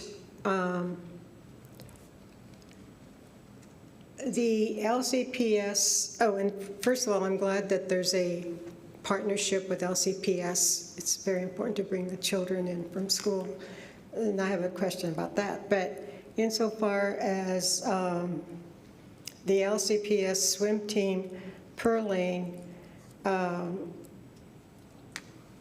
wait a minute, I don't think I have the wrong. They're paying, wait a minute, I think I have the wrong page, but so maybe my brain will recollect that. But at this point, because I did have a question about the amount that LCPS was paying and the team, but it is a lot less than the commercial and the non-resident. Mayor, yeah, Councilor Flores, and I probably should have just, maybe the Las Cruces Public Schools swim team is at $11 fee specifically. So we have a couple of private organizations or nonprofit organizations that swim just about year-round.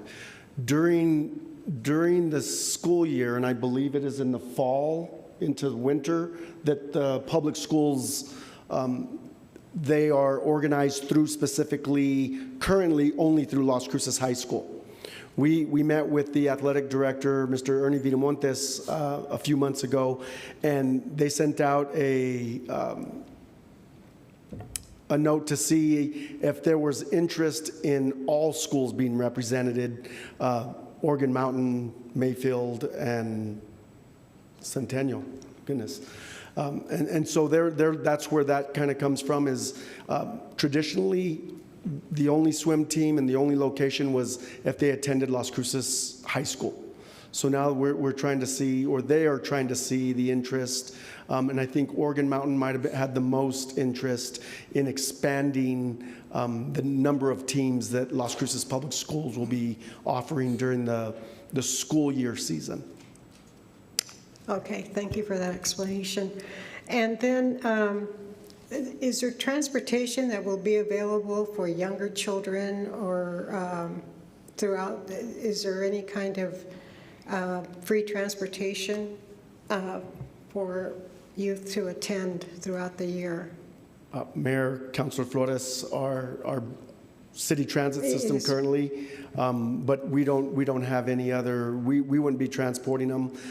It would be a discussion to be had with the public schools, because I know their field trip buses that they have to purchase through or rent from the business can be quite costly, so that can be some discussion of possibly working together to identify some funds to assist them in being able to get the youth to our location. Yeah, I think it'd be great to do that. I think that one of the discussions we had when we were discussing the GO bond was, and then we had a champion swimmer come, an Olympic swimmer come and say that, just say wonderful things about the experience. And I think that swimming, it could be a lifesaver, right, Mr. Mayor?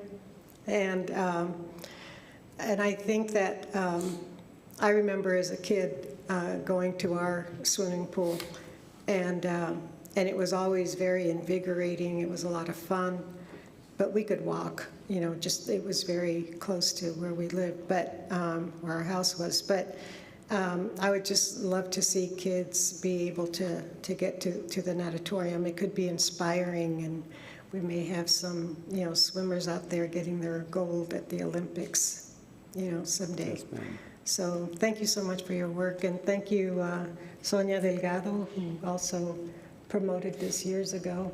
Thank you for your work. Thank you, gentlemen. Thank you, Mr. Mayor. Thank you. Councilor Coran? Thank you, Mayor. Thank you for the presentation and for making the change. I actually have two things that I would ask in the future, like discussions of cost recovery.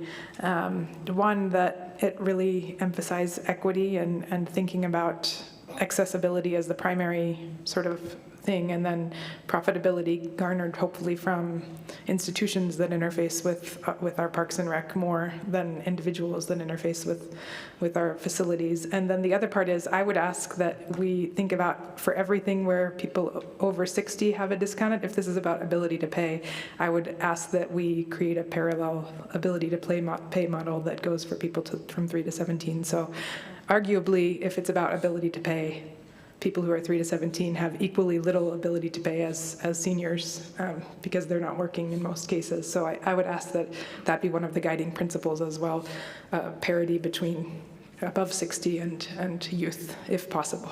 So thank you. Thank you. Mayor Pro Tem. Thank you, Mayor. Thanks, Robert, for your presentation and your willingness to re-examine and make some of the changes. I was reading the paperwork, the red lines, and I noticed that gymnastics was taken out. Did you take that out completely in terms of what you're offering specifically to the public? Mayor Pro Tem Gandra, currently we are still searching for instructors. Yeah. It's very difficult to identify instructors for that specific program. We had them on board. We've probably had that program for at least 10 years. I know, and then more than that, because my kids are, you know how old my kids are. I mean, that was something, they're in their 30s, so that was something that you were offering back then. So when I saw it, I was like, oh, and it's such that's another extracurricular that's so pricey, so expensive, I think, when you're going into the private gyms and whatnot. And so when you talk about equity, right, and accessibility, that would be something. Is there maybe a different way that we advertise for coaches, Robert, that maybe we're not thinking about? Mayor Pro Tem Gandra, I know I've spoken with Ms. Claudia Chavez, who's the interim deputy director, but we're continuing research. knocked on doors, gone to different groups to see if we can identify some folks to assist us in that avenue. Okay, maybe with the private-public partnership, that might be something that we can, or the high schools who have, some of the older kids that are amazing gymnasts, right? That maybe, I don't know if they need a certification. I'm not sure of of the qualifications and whatnot that you're asking for. But if there's anything I can do with that, I just want to make that as available as we can for folks who may not get that opportunity, or for young people that may not have that opportunity otherwise. And then I want to go to slide 3, the out-of-school time program. I also noticed on that red line version that the Weed and Seed program was taken out of the funding that you were. I was trying to understand what the difference was from what we saw last time to what we see today. Are you recommending that they get taken out of what you're paying to, what folks are paying individually, or help me understand that component more? Mayor Pro Tem Gandra, so our out-of-school time program, which includes our after-school programs at the school sites, A Fielder Memorial Safe Haven, and our Teen Connection are kind of all encompassed all underneath that umbrella. So what we're looking at is to have that fee structure, but we also have a criteria for families to apply for scholarships, which could include 100% discount, and vary percentage-wise. I know one of the discussions last time we were here was the amount of scholarship. Is it just 50%? And that's something we're also talking internally, is looking at a scale type setup schedule to make it, I say affordable, but available to all families. Yeah, I'm really concerned about, because the Weed and Seed program was not a part of this after-school program given right way back several years ago. It was something that was made available to the area children because of a grant that we received, and that's no longer something that we actually apply for. But I know that there's probably many opportunities from a foundational standpoint and others, and I'm really, Mr. Peely, asking, which I've been asking probably every single year since I've been here, that we make it free to those kids in that area, because these are really are at-risk kids, and they're and that requires us going for grants that I think are available for kids in that area, and really kids. I'd noticed that there wasn't any change, which I'd asked and recommended, and will continue to recommend, that we add more money into that scholarship fund. I think it's really important. I hear of colleagues that have children that can afford some of that and find it pretty inexpensive, right, to be able to pay for kids, their own kids. But those aren't the kids that we're speaking of. These are other kids that can be at risk or will be at risk if they're not in some sort of after-school program. And so I'm going to keep advocating for that. I think it's so important, and I want this to be a priority for our grants administration to move in that direction, to start increasing. And if we need to add more funding, from a council perspective, I'm happy to advocate for that, and I think my colleagues would agree with that. And then I heard you say making the community center, did I hear you say Benavides Center more available, like in terms of an after-school program? Mayor Pro Tem Gandra, so years ago, and at one point I was overseeing the facility from 2007 until 2012, and we did a multi-generational type setup there for the summer times. But I want to reach out to Quality of Life to see if we can revisit to offer a location there at Benavides. We had an after-school program there. We had a mini gymnastics program there. We did a lot of things for that specific area. We do have Alameda Elementary School. I know MacArthur also has an after-school program, but the more programming and locations we can have will benefit the youth of our community. I would definitely support that, Robert. And interesting as fate would have it, I attended the Hispanic Chamber of Commerce and spoke to Robert. Is it Robert Apodaca, or am I missing? Apodaca, Mr. Apodaca. Mr. Gilbert Apodaca. No, not Gilbert Apodaca. He ran for office a few years back. Anyway, he's very big on music. Did you say that? Did you say the name? Bencomo, he ran against you.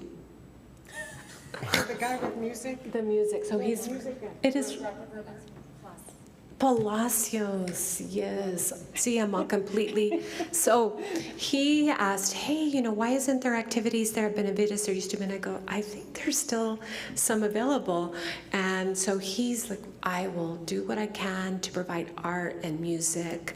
So there's a connection there. He is so excited that that center was named after his uncle.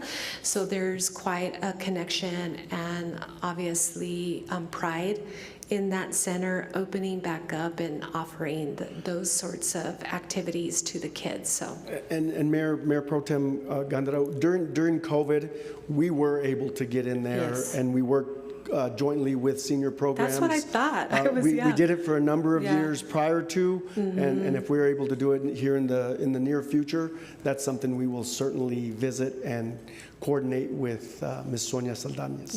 Yeah, thank you so much for that. And then lastly, I'll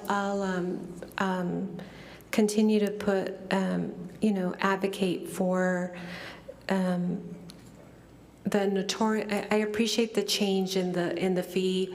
Robert, do you have data now with it opening, how many folks were turning away because of the fee schedule? Currently, I'm hearing a little bit of that, where people are coming, 5 and 6 kids plus themselves. It's making it really difficult.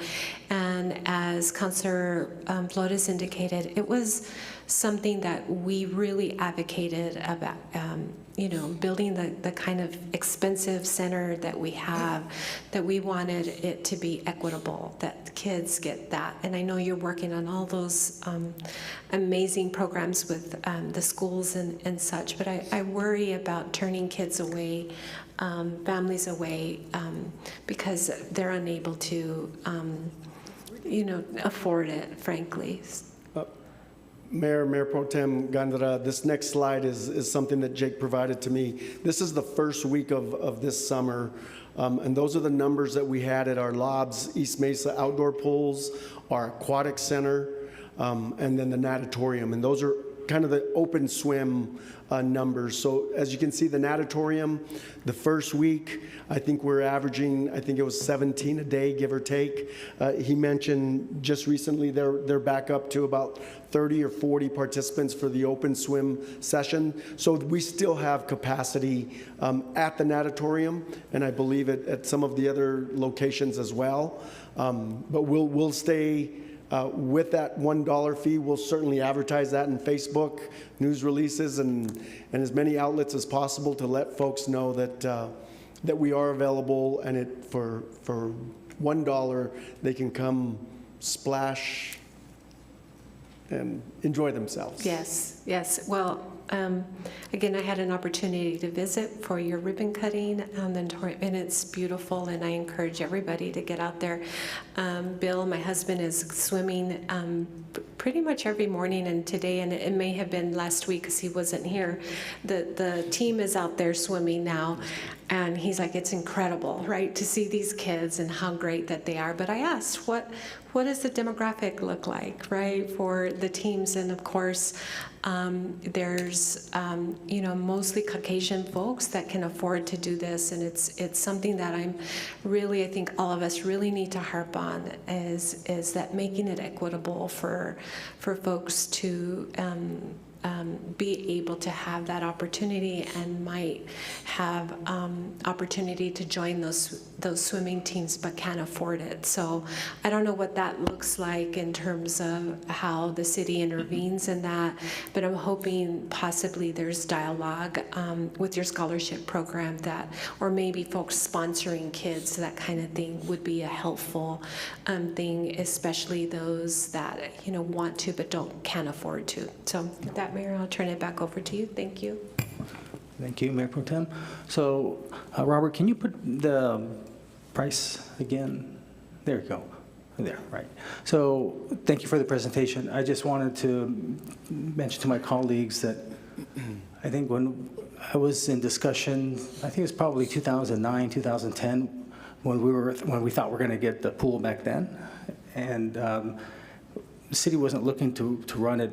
We had been given an offer from YMCA out of El Paso, and back then it was $5 a person, and they felt that they could do that. So that was back in 2009, 2010. So I appreciate this, and I know that the team probably crunched their numbers, and they felt that this was a number to come up with. So, as you mentioned, we'll take a look at it next year and see how it looks. So thank you for that. Members of the public, anyone have any comment? Okay, seeing none. Christine? This is on the motion to approve Resolution 23-135. Counselor Abeyta? Yes. Counselor Graham? Yes. Counselor Bencomo? Yes. Counselor Cran? Yes. Counselor Flores? Yes. Counselor Gondeta? Yes. Mayor? Yes. Okay, thank you. All right, now we're going to go to item 9.1. This is a public hearing. Public hearing is now on. It's 2:51 p.m. So this is a public hearing regarding, I think it's Vino. Let me see, who is this?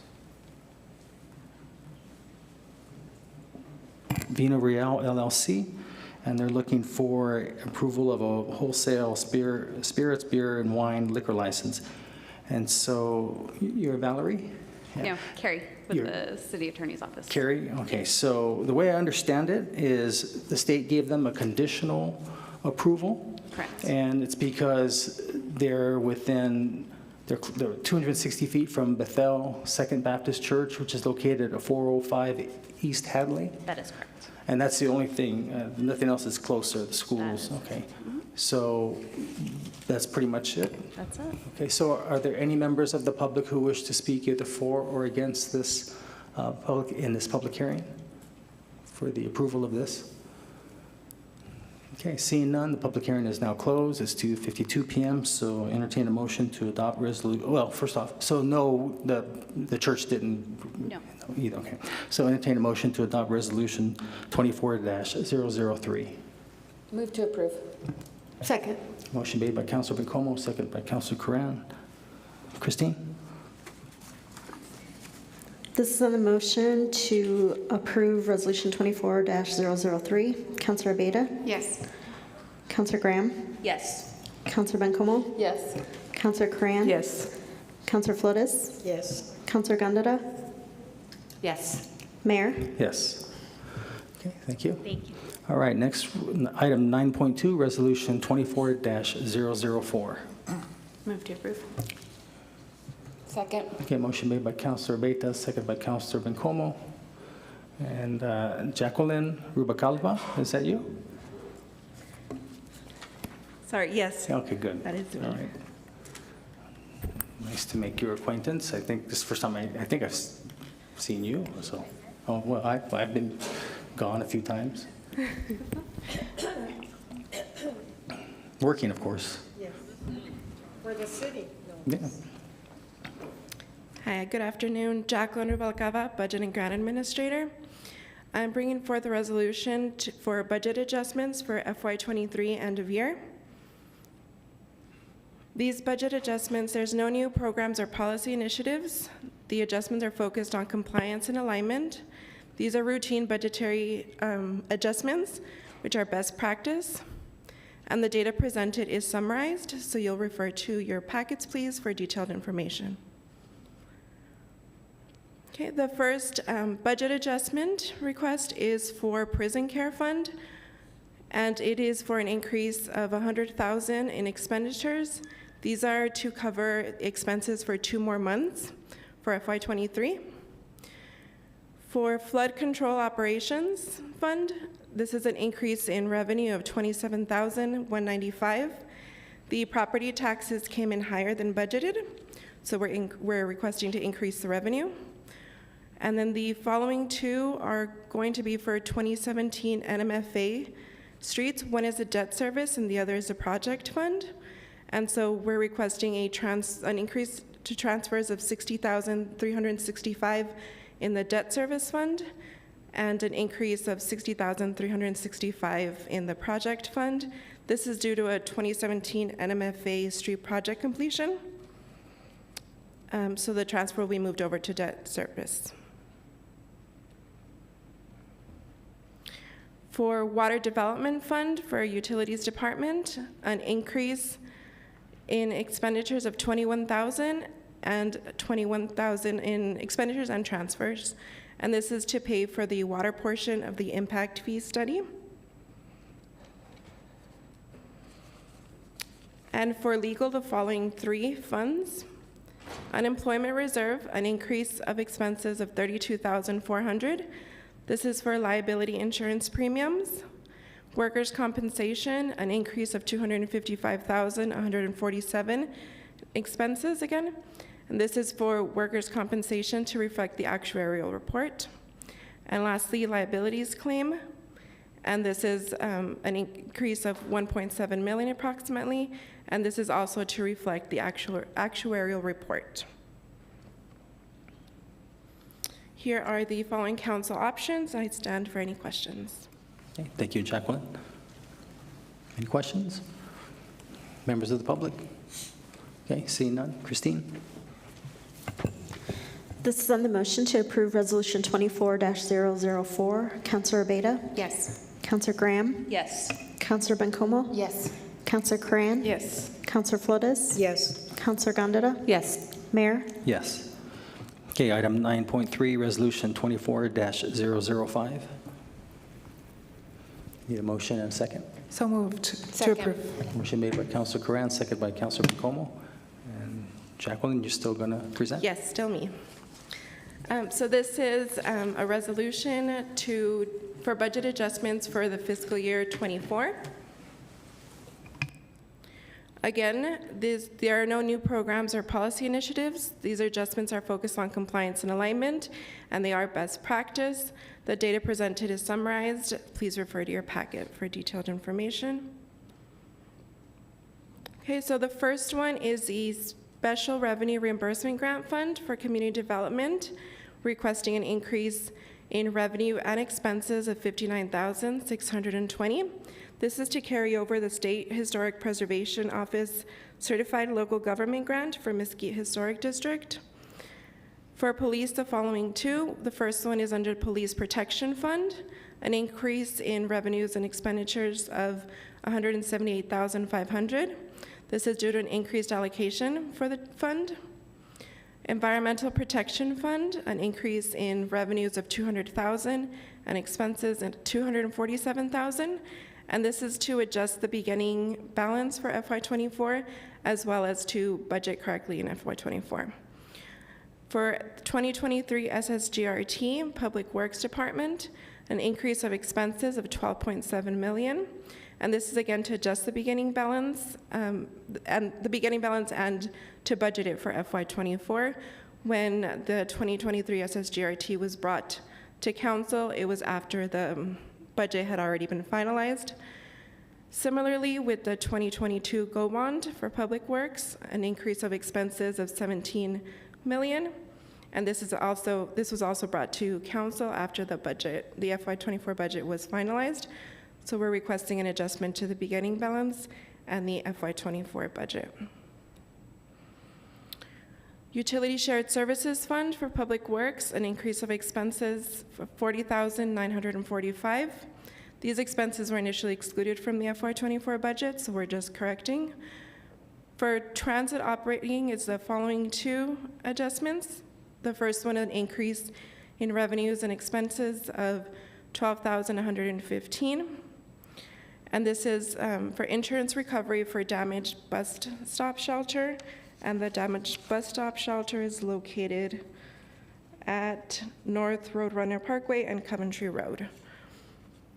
And the last one will be transit operating. This is an increase of $1.5 million in expenses, and this is to carry over the Federal Transit Administration ARPA FY22 5307 grant.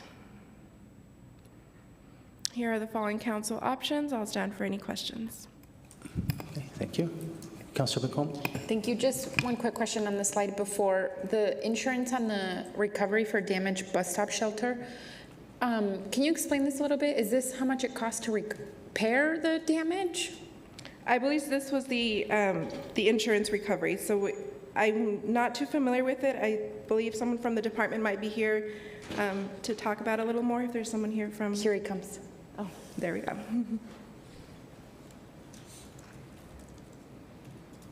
Good call staying, Mike.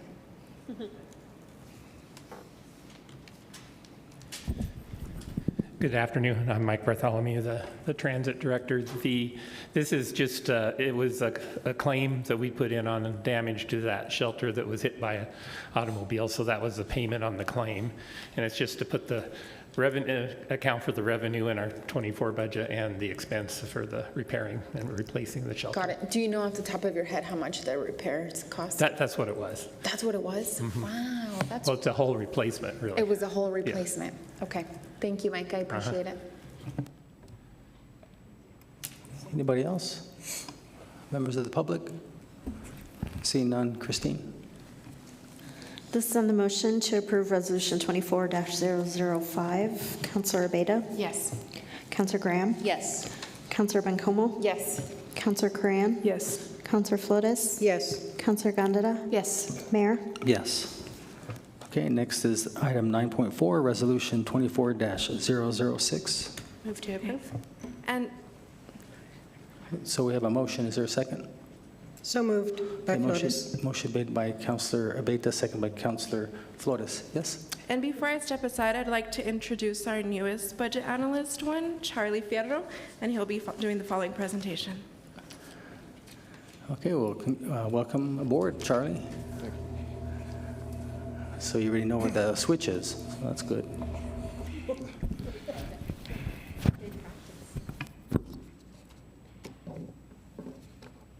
Good afternoon, Mayor, City Council, City Management and staff. My name is Charlie Fierro, for the record, Budget Analyst with Fiscal Management.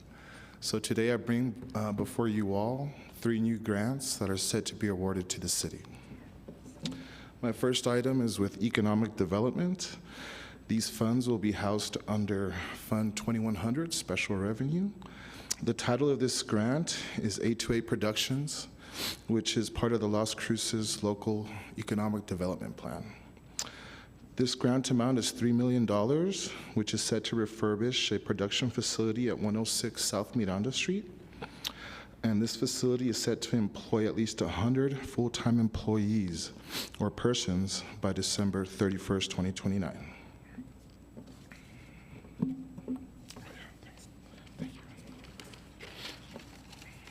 Thank you, Jacqueline. My second item is part of the Arts and Cultural District. It's called Gateway and Lighting. This is also with Economic Development. This is going to be housed under Fund 4100, which is categorized as a capital project. The grant amount is $900,000, and this does include a match of $180,000. The purpose of this is to improve downtown infrastructure, including Main Street, local arts, and cultural districts, and it's part of a statewide campaign to do so. And my third item is a grant with Las Cruces Police Department. This grant is called Summer Youth Leadership Academy. It will be housed under 2100, also a special revenue. The grant amount is for $6,000. The purpose of this grant is for summer youth programs to be developed and provide a safe learning environment in schools and continue a lasting relationship between the police department and MSU and Las Cruces Public Schools. And with that, I show you your council options, and I'll stand for any questions. Very good. Thank you, Charlie. Councilor Flores, Thank you, Mr. Mayor. take it easy on him. Pardon? Nothing. I'm sorry. Yes, you did very well. I just, do you know who the grantors are, or is it a secret, Amy? For which item? Well, all of them. So if you go, I mean, there were grantors, if you go back to page 4, slide 4. So the match, the grant amount is $6,000, for example. So who issued that grant? Who is it from?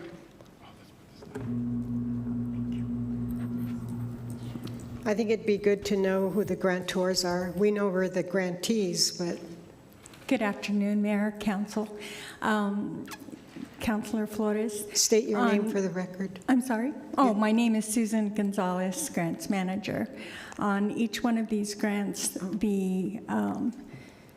which I don't know if I can go back to the Summer Youth Leadership Academy, of course, is with an agreement with NMSU, and there are 2 sessions being offered for the youth. So our grantor on that one is NMSU. Okay, and then the other pages, the other grants that were let me go back there. Issued on or the received? ACD Gateway and Lighting, that is through the state of New Mexico Economic Development, and that's part of a $10 million grant that was granted through Main Street. And our portion for the city of Las Cruces is $900,000, with an under $180,000 match coming from legislative appropriations. And and we have Chris here too. He can probably speak to the $3 million LIDA. Mayor, City Council. Chris Faber with the record. So this one here is the LIDA from the state of New Mexico for 828. This is the money coming from the state for their portion of the LIDA. So it is coming from the state of New Mexico. And the ACD Gateway project, this was part of a grant through New Mexico Main Street that DLCP applied for last year.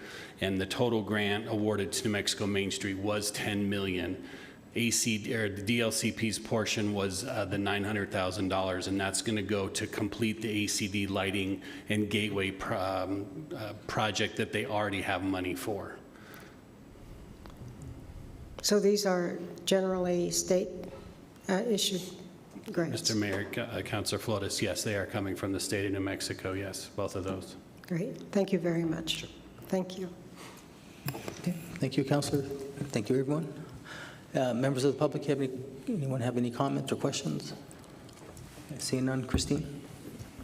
This is on the motion to approve Resolution 24-006. Councilor Beta? Yes. Councilor Graham? Yes. Councilor Bencomo? Yes. Councilor Cran? Yes. Councilor Flores? Yes. Councilor Gondeta? Yes. Mayor? Yes. Okay, thank you, Charlie. Thank you. Item 9.5, Resolution 24-007. Move to approve. Second. Who made the approval? Councilor Beta, second by Councilor Bencomo, and Lisa Padron. We'll be discussing. Good afternoon, Mayor, Councilors. Alicia Hernandez, the Purchasing Manager.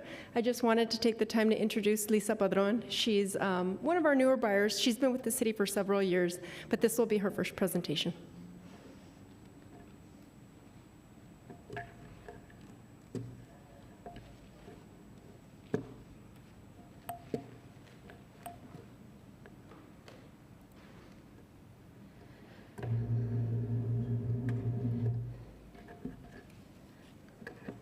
Good afternoon, Mayor, Councilors, and City staff.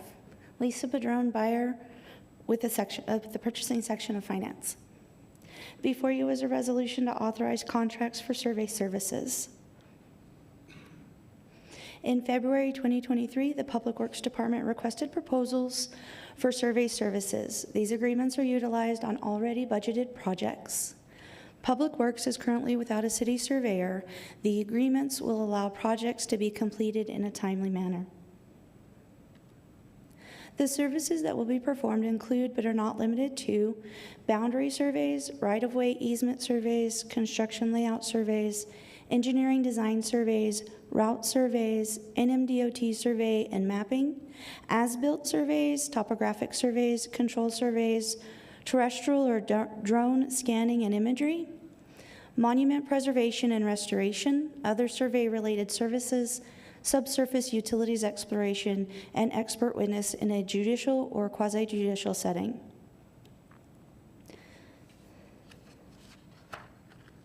For procurement number 22-23-032, 7 proposals were received and evaluated by the Selection Advisory Committee. The Selection Advisory Committee recommended awarding contracts to all 7 vendors, which are Bohannon Houston, Cobb Fenley and Associates, Construction Survey Technologies, Frank X. Spencer and Associates, High Mesa Consulting Group, Libin Underwood Engineering and Surveying, and Souder Miller and Associates. The annual approval is for indefinite cost, indefinite quantity. The agreements are for a period of up to 5 years, subject to annual renewals and budget appropriations. And with that, here are your standard council options, and I stand for questions. Any questions? Come on, Councilor Flores, I know you want to ask a question. No questions? Okay, members of the public? All right, seeing none. Good job, Lisa. Christine? This is on the motion to approve Resolution 24-007. Councilor Beta? Yes. Councilor Graham? Yes. Councilor Bencomo? Yes. Councilor Cran? Yes. Councilor Flores? Yes. Councilor Gondeta? Yes. Mayor? Yes. Okay, thank you, Lisa. Item 9.6, Council Bill 23-035, ordinance number 3041. Move to approve. Second. Motion made by Councilor Beta, second by Councilor Bencomo. And longtime pro Adam Ochoa will be presenting.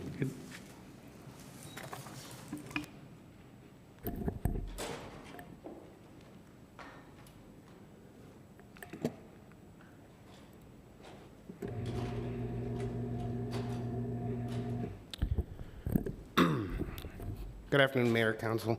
Adam Ochoa, Community Development for the record. Next case we have here is a resolution to approve a proposed zone change request for a property located at 1024 South Main Street. The property is currently Zone C1C, which stands for Commercial Light Intensity Conditional. Essentially, this zone change is to remove conditions that are placed on the property when it was originally zoned this zoning designation. Those conditions are that the building on the property is limited to non-residential uses of 600 square feet of the building, and then the remaining of the square footage can be used for residential purposes. Those are the conditions that I want to be removed with this proposed zone change. There was a kind of like a map zoning error that occurred when this was originally zoned. The map shows it just as C1, but there are actually those existing underlying conditions.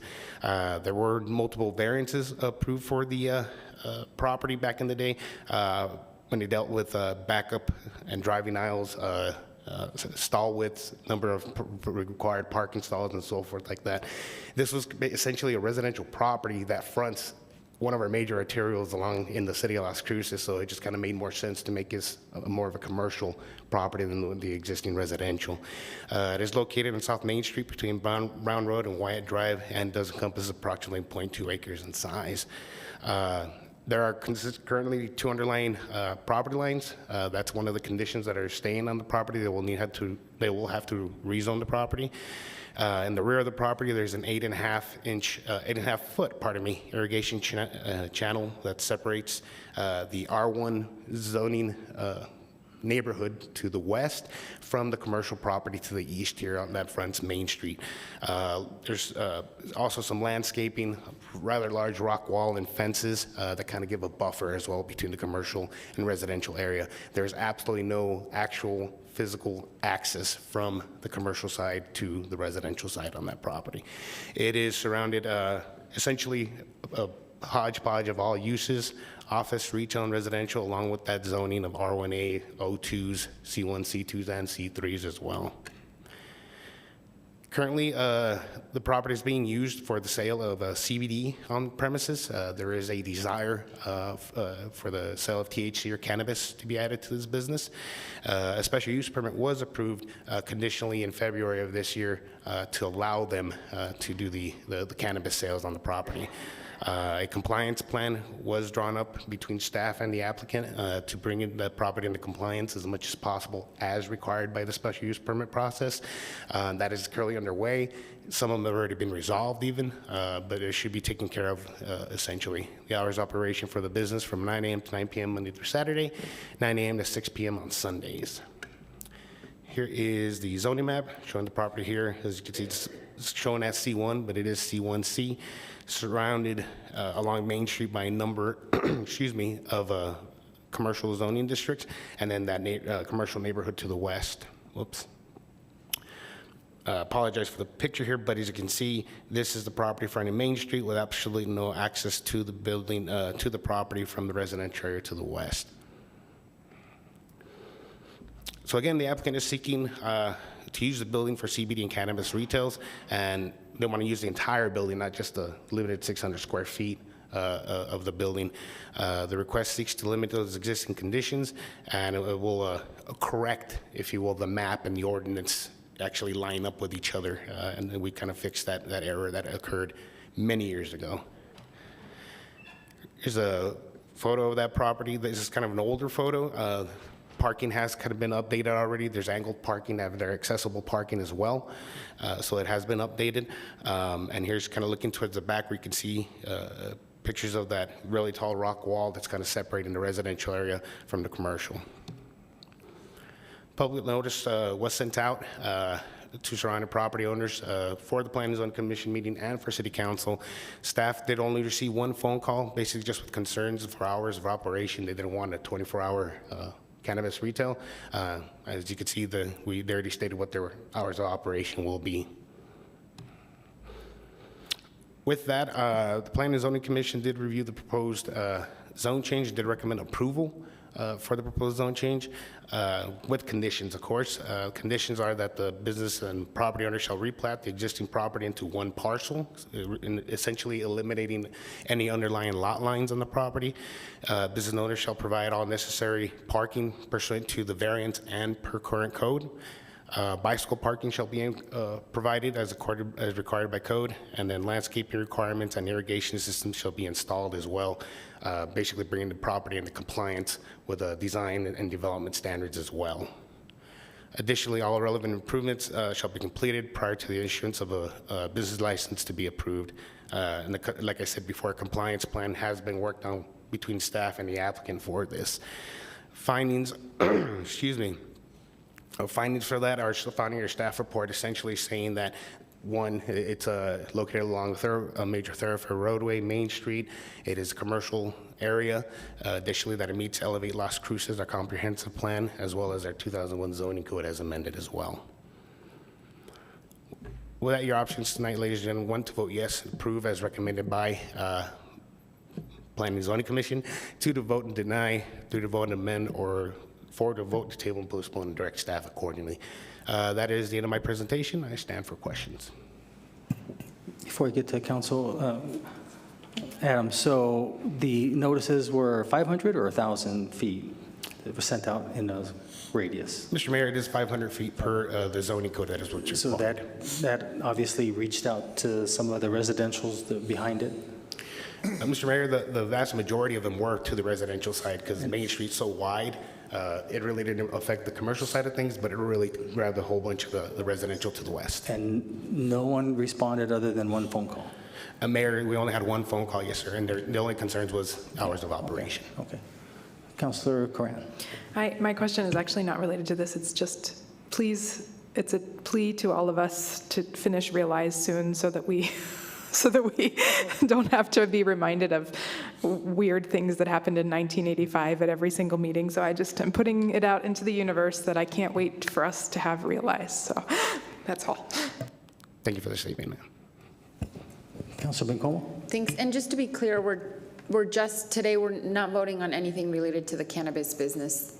Today we're voting more specifically on fixing this zoning issue from 1985. Mr. Mayor, Councilor Bencomo, that is correct. It's correcting the error, essentially, is what it's doing. That would be getting fixed with Realize. Anyway?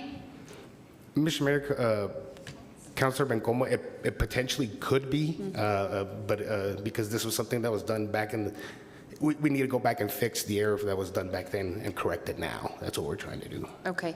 And just last question, this isn't one of those trick yes is a no, no is a yes ones?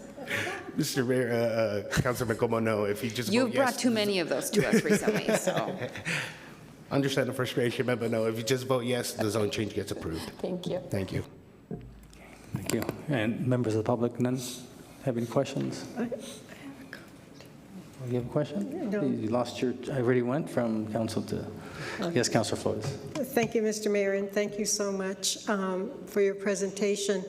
I wonder how many of these ordinances or zoning areas are as old as, the city, like 100 years old. And this came to the attention of community development because of the owner and wanting to use her, whatever, its property, the business property, without having that conditional use. Mr. Mayor, Councilor Flores, this came up during the special use permit process. Yeah. In order to do their proposed cannabis business out of the building, they need to go to a special use permit because they're closer than 300 feet from that residential neighborhood, which is right next door, right behind it. Staff in they're getting their planner on, if you will, doing their investigation, if you will. They found that the underlying zoning on the property was not just C1, it's actually C1C. There was a condition on it. So this zone change is fixing that because in error, somebody back in, whenever it was done, I believe it was 1985. Yes, ma'am, back in the 80s, didn't correctly label it on the map, so it was never correctly investigated whenever a business would go in there. So this is fixing that error. But it's just this plat, just that area that's Yes. being rectified. So we're going to get piecemeal kind of questions forthcoming? Mr. Probably. Mayor, Councilor Flores, this is kind of like one of those one-offs. These don't happen a lot. In the past, staff has found a number of these, and we've been able to take care of them administratively. This is just something, because it was approved by ordinance, the condition, we need to change it by ordinance. I see. Thank you so much for your explanation. Thank you, very Mr. Mayor. So Councilor Coran, back in 2002, I'm not kidding, I bet you we would listen to 10 presentations every council meeting for the whole year. From the we had to update it. It was brutal listening to it. It was long. Okay, so no members of the public? Okay, seeing none. Christine? This is on the motion to approve ordinance 3041. Councilor Abeyta? Yes. Councilor Graham? Yes. Councilor Bencomo? Yes. Councilor Cran? Yes. Councilor Flores? Yes. Councilor Gondeta? Yes. Mayor? Yes. Okay, next is, thanks, Adam. Next is our board appointments, which we have none. And notice of proposed ordinances, we have none. Council member board reports and comment. I don't have anything. Mayor Pro Tem. Thanks, Mayor. I'm going to speak briefly about the speeding that's occurring not only in Rafael's area, but I think we're getting them I'm getting several weekly in different areas, more specifically the Cedar Dale area where there was actual speeding that's been occurring, but a car going into a home, and this is the second time. And so I continue to be deeply concerned about this. I know that staff is working diligently to either have traffic studies completed and sort of next steps, or that whole progression of mitigation techniques or solutions and strategies that they afford neighbors in the area. But this continues to be a deep concern of mine, and I know that we've talked about specifically the traffic trucks, or what are they, Mayor? Mobile vans. Mobile vans that I think and I'm not sure, hopefully, Mr. Peely, you have some updates on that, because it seems like, I don't know, we've been talking about it for months now, and again, it continues to be an area where we should do some short-term and more longer-term fixes. I don't know, somewhere down the line with this conservative group, they're giving the impression to many people that we don't care about people, that we just sit here idly and not do anything, and that's so far from the truth. I'll be calling Mr. Garcia about this, because I've been recipient of many emails from him giving the impression that I don't care, or that council doesn't care about what's happening in the community, or that we have a lot of authority to do things other than going and visiting the businesses, really speaking to the different strategies available to the businesses, putting together policies related to storefront programming and the like. So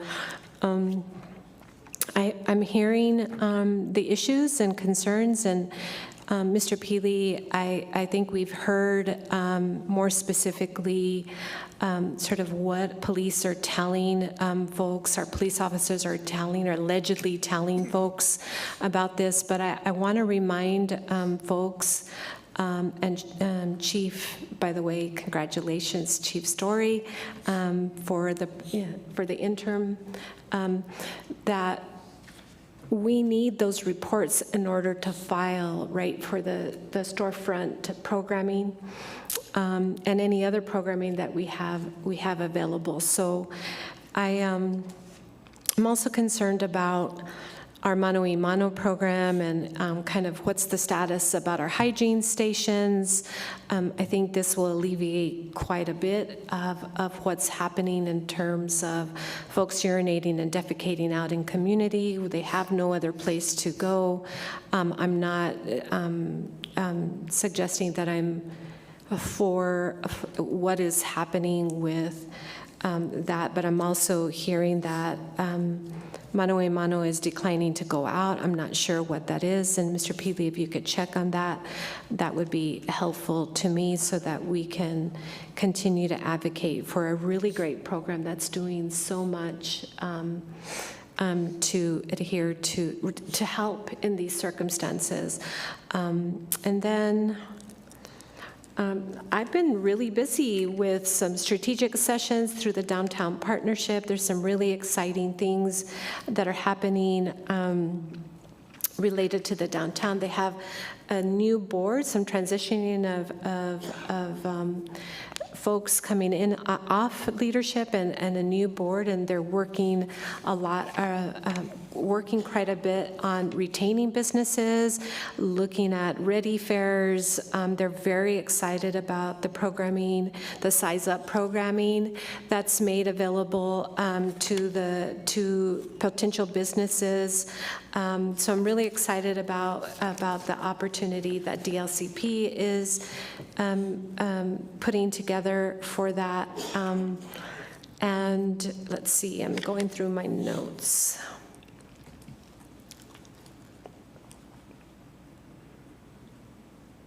I think really that's it. A happy 4th, and are we going to get out in time for the parade? It's really exciting. I think so. There's a parade tonight, yes. And so I give everybody happy 4th. I'll be there. Hint, hint. And what parade is this? Our 4th of July parade. The Electric Light Parade. The Electric Light Parade. I thought it was tomorrow. Tomorrow's July 4th. Well, tomorrow's the firework, the concert, Fireworks. the Western band concerts and fireworks. Starts at 6. I really appreciate staff that puts all of that together. I know what a lot of work that is. So I'm really looking forward to that. Special thanks to staff on that. And with that, Mayor, I'll turn it back over to you. Okay, Thank you. Councilor Flores? I really don't have anything to say except Happy 4th of July, and I think that I would like to remind people that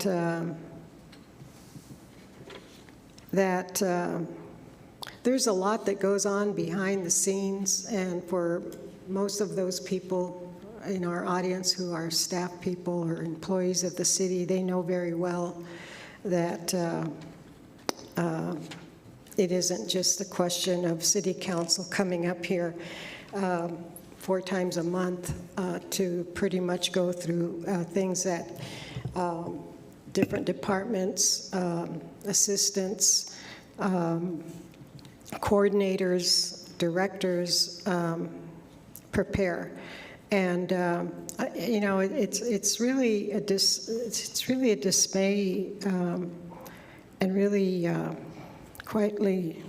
frankly, disheartening when people are saying that we don't care.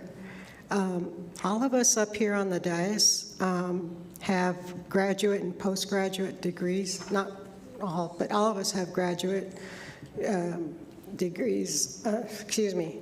All of us have undergraduate, and some of us have postgraduate degrees. So most of us do. So, and I would have to say that given my years of service to the community throughout my life, this one has been consistent with what I believe in, and it's a lot of work, and for the line of work I used to be in, it really doesn't pay a lot, and I'm not complaining at all. I'm just saying that I know that each one of us up here who has been elected to be a city councilor did it because we care. We really care about people. And me, especially at this point in my life, I was out of retirement 12 years ago and came on the scene as a city councilor. And that too was born from my love of people, love of community, and making this world a better place. I feel that I've been very fortunate in spite of setbacks, in spite of being a woman, in spite of being Mexican, in spite of being working class. I mean, I have no, nothing has been a piece of cake or a cakewalk. But I just want to say to those naysayers and the critics, again, it's disheartening and actually very sad to think that we're so one-dimensional and that we're also very powerful. I don't know what to say to that except that, that old adage, walk a mile in my shoes. And, if you really care about the city, consider running for public office, whether it's a city, the county, or the state, because some people who come to us aren't really city residents, and they're coming here kind of really putting the city down by putting us down. And I know that there's a history. There's been many city councilors before us who have gotten us to where we are, and the one that sounds out in my mind is Sharon Thomas and Gil Sorg, or the two. But anyway, I just want to remind anybody who's listening or watching this, for those who aren't here, I think I see one member of the public here. Thank you so much for being here. Yeah, it's you. Jennifer, thank you so much. Jennifer Cry. Please don't cry. But for those of you who are listening or watching, please know that we have a fantastic staff, and because we have such a wonderful city councilor, we have a star city manager, and the assistant city managers that he has selected and directors that he has selected for all the departments is above just A1 gold medal, or a superstar. I don't know how, but please understand that each one of us gives a lot to this. We give our blood, sweat, and tears, literally. Thank you, Mr. Mayor. Thank you, Councilor Coran. Thank you. Thank you for the chance to speak. And I do just really quickly want to mention something about Chancellor Arvizu. Thank you for recognizing him today. When he first came to his first visit to NMSU, I'm just going to tell this story very briefly. I was one of the people that I think helped moderate some of his forums, and I was walking from my home in the dorm, because I lived in the dorm for a year as a faculty in residence. And I walked from the dorm to where he was speaking, and I saw this golf cart with this former student of mine who I truly loved, Shawnee is her name.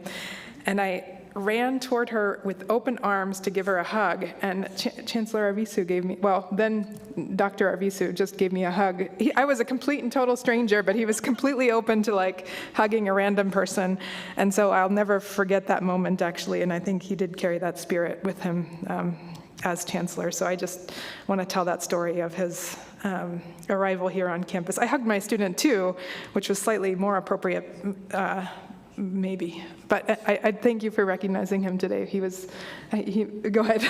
So let me understand this. So he saw you run like you were going to hug, and he thought you were going to hug him? Yes. But you were going to hug someone else. I was going to hug someone else, but he just rolled with it like a champion, and so I rolled with it too, cool. And it was fine.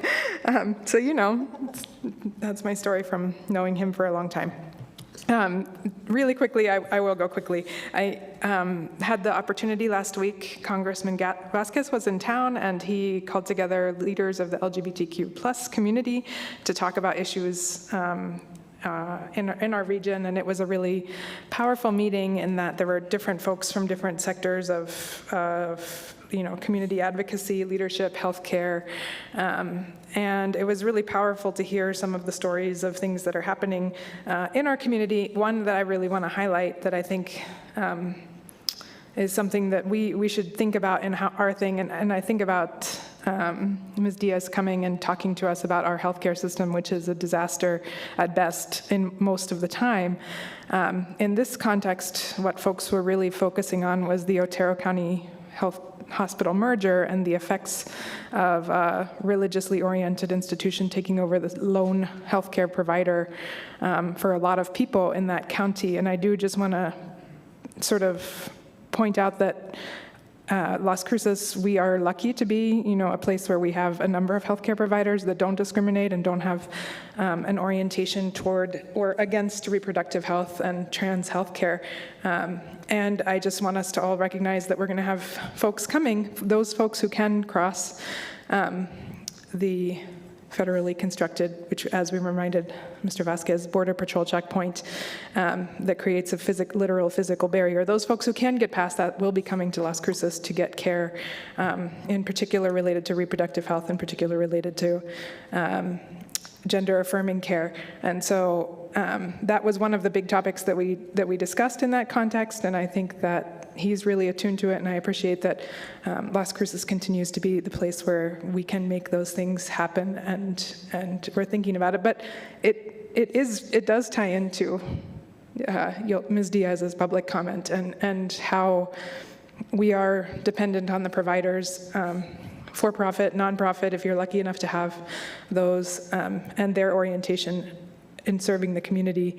And I do think it's a huge issue. I don't know that we're the place to solve it, but I appreciate that our city continues to be the place where people can come and receive the care that they need. And Congressman Vasquez says, hey to everyone. Tell him hey back. Okay, Councilor Bencomo. Thanks, Mayor. I don't have much today. I do just really want to thank Señora Carla Martinez and Leslie Campa and their two incredible kids for just coming to speak today. I think when folks are able to use their own voice and are genuine about building relationships with us, I think you can kind of see a different narrative about the care that we have for our community and the folks who genuinely want to see long-term change. So I just really want to thank them. Mayor, look forward to, maybe we can go on the same day or not, but I look forward to visiting them and really understanding the issues they're facing, which I want to make sure, and maybe Aoife was going to say this, but I'm really sad to miss it. I'm going to be out of town, but just a huge shout out to our GIS department, who've just been doing phenomenal work, and they're having a GIS conference next week on July 10th and 11th, and I just love that on their flyer it says, get a front row seat to explore the future of GIS capabilities and discover the innovative ways GIS is being used to create a more sustainable and resilient world. And one of their main speakers is our new interim chief, Story. So I'm really, when they first told us about this a few months ago, I was very excited about it. Now I'm going to be out of town, so I'm going to be really sad to miss it. But Chief, I hope you come to City Council and give us that presentation, because I think it's going to be around how they're using GIS and data to tackle crime in the community. So unless you're talking about totally something different, but I don't think so.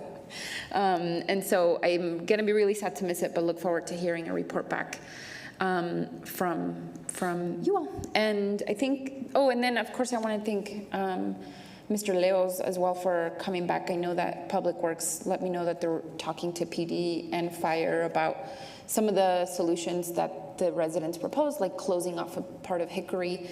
And, you know, I just look forward to hearing from City Manager's Office and Public Works about what other like pilot programs and other ways that we can invest in, you know, infrastructure that can really curb speeding in some of these areas, because I really do feel like it's been becoming more and more present, for sure, in my district, and it seems like in other districts as well. So thanks all. Thank you.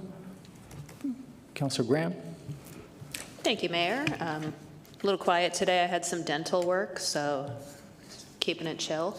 The only thing I wanted to update on was that boxing camp was amazing. Got to coach 4 of the 5 days. I want to thank Mayor, Councilor Corrin, and several crews from LCFD who stopped by to talk to the kids, share some stories, totally let them drive the apparatus up and down Solano. Code 3, just kidding, made that part up. Oh, I just got really jealous. No, but it was an amazing pilot. I definitely think it's something that we'll try to revisit next year with our partner NMSU and expand to a couple of weeks if possible. And even better, I'd say about 1/3 of the participants have showed up to boxing team practice. So hopefully they found something new that they're going to make part of their regular routine. And that's all I got. Thank you. Thank you. Councilor Beta. Thank you. Last week, we had a board meeting for Mavita, and then also went into a strategic board meeting. Thank you to Mayor Pro Tem, who also attended. We were looking just with the board, a little bit of the history of how it came to be, and then looking towards the future from that. Afterwards, they had a tour of the industrial park, and it was great. So thank you. The other item is last Thursday, we had an oversight committee meeting. One of the items that we did go over is just a little update from the audit plan. I do want to thank Viola so much for all that she's been done. For 10 out of the 12 months, they have not been fully staffed, but now they are, which is great news. And they've been able to be able to complete about 60% of their audit plan that they had originally scheduled for what was going to be like a fully staffed schedule. So they've still been able to move along over 50% even without that.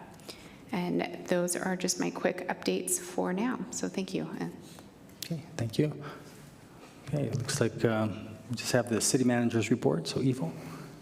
Thank you, Mayor and Council. I need to first take care of this business with our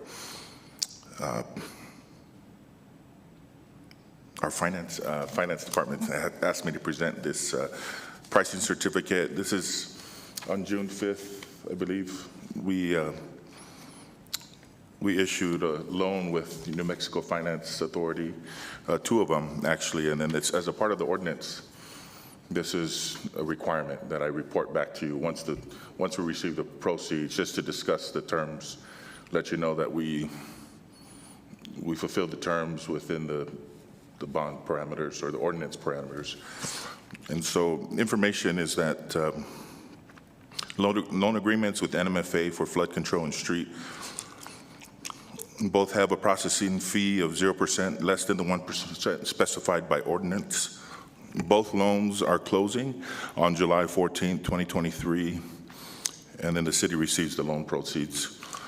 The NMFA MGRT flood control loan amount was $3,070,000, less than the maximum amount authorized by the ordinance, which was $3.1 million. Net effective interest rate of 2.84%. The parameters gives us a max of 12%, so it's obviously a whole lot lower than that. Final payment on bonds specified as June 1st, 2035, which also meets ordinance parameters. And the NMFA MGRT street loan, the loan amount was $5,080,000, less than the maximum amount authorized by the ordinance of $5.1 million. Net effective interest rate of 2.59%, also of course less than the maximum.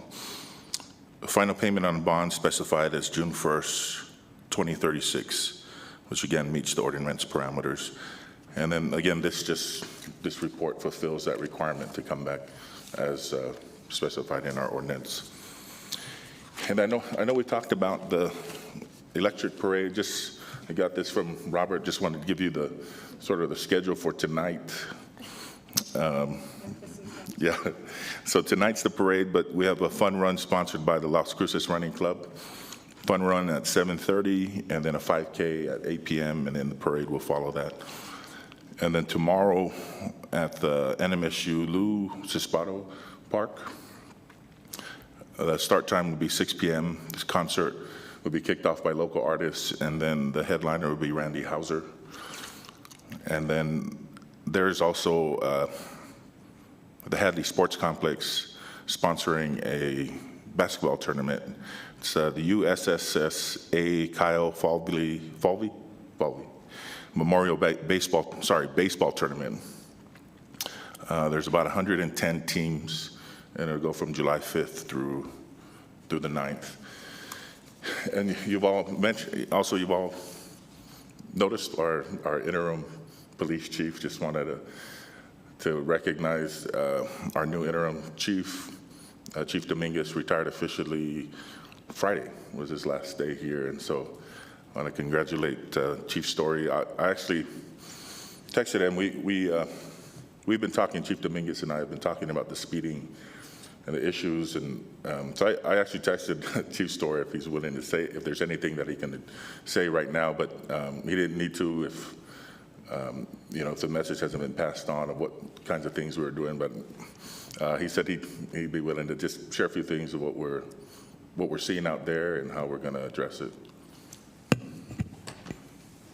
Thank you, sir. I appreciate that, and thank you to Mayor and Council and all your congratulations. On the speeding issue, something we're probably always going to face, but we recognize that in 2020 especially, we're kind of catching up now with staffing, as was mentioned, and that impacts our speeding enforcement as well.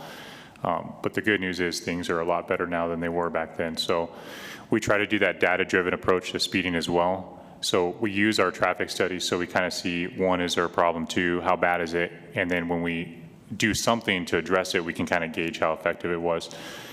That being said, with limited equipment and resources, we're constantly bouncing those things back and forth. In places like Roadrunner, we're doing that multiple times a year on Roadrunner every single year.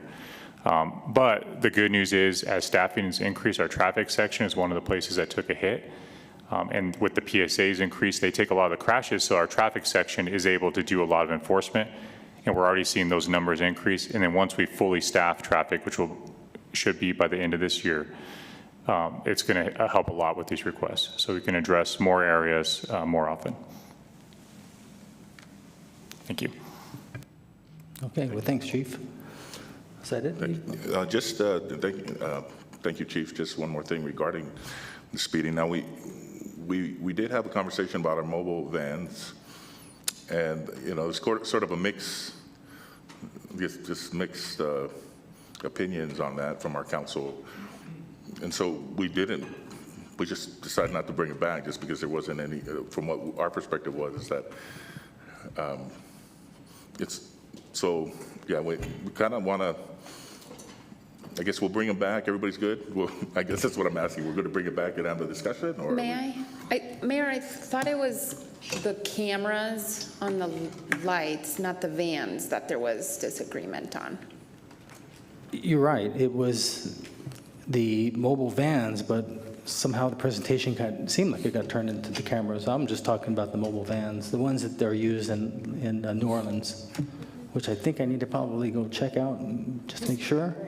You know, I was just there in April, so it's. Did you check them out? You know what? I definitely did. I just think there needs to be standards about like how we use the data, who we don't share it with. Those kinds of things would be my biggest concern. But I think you should bring it back because I think the issue is significant.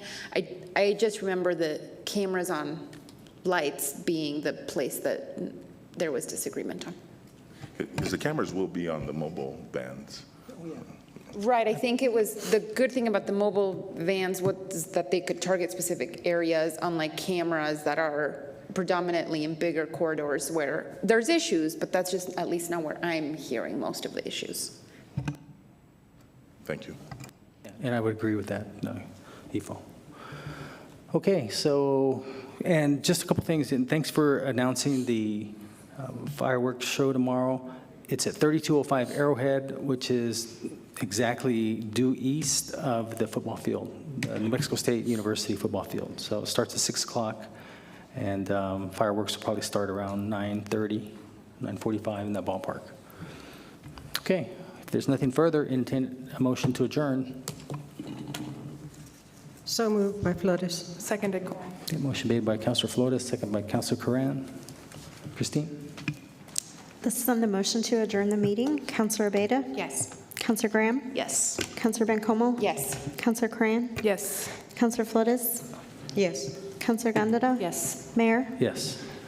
Okay, it's 3:51 p.m. We're adjourned. Thank you.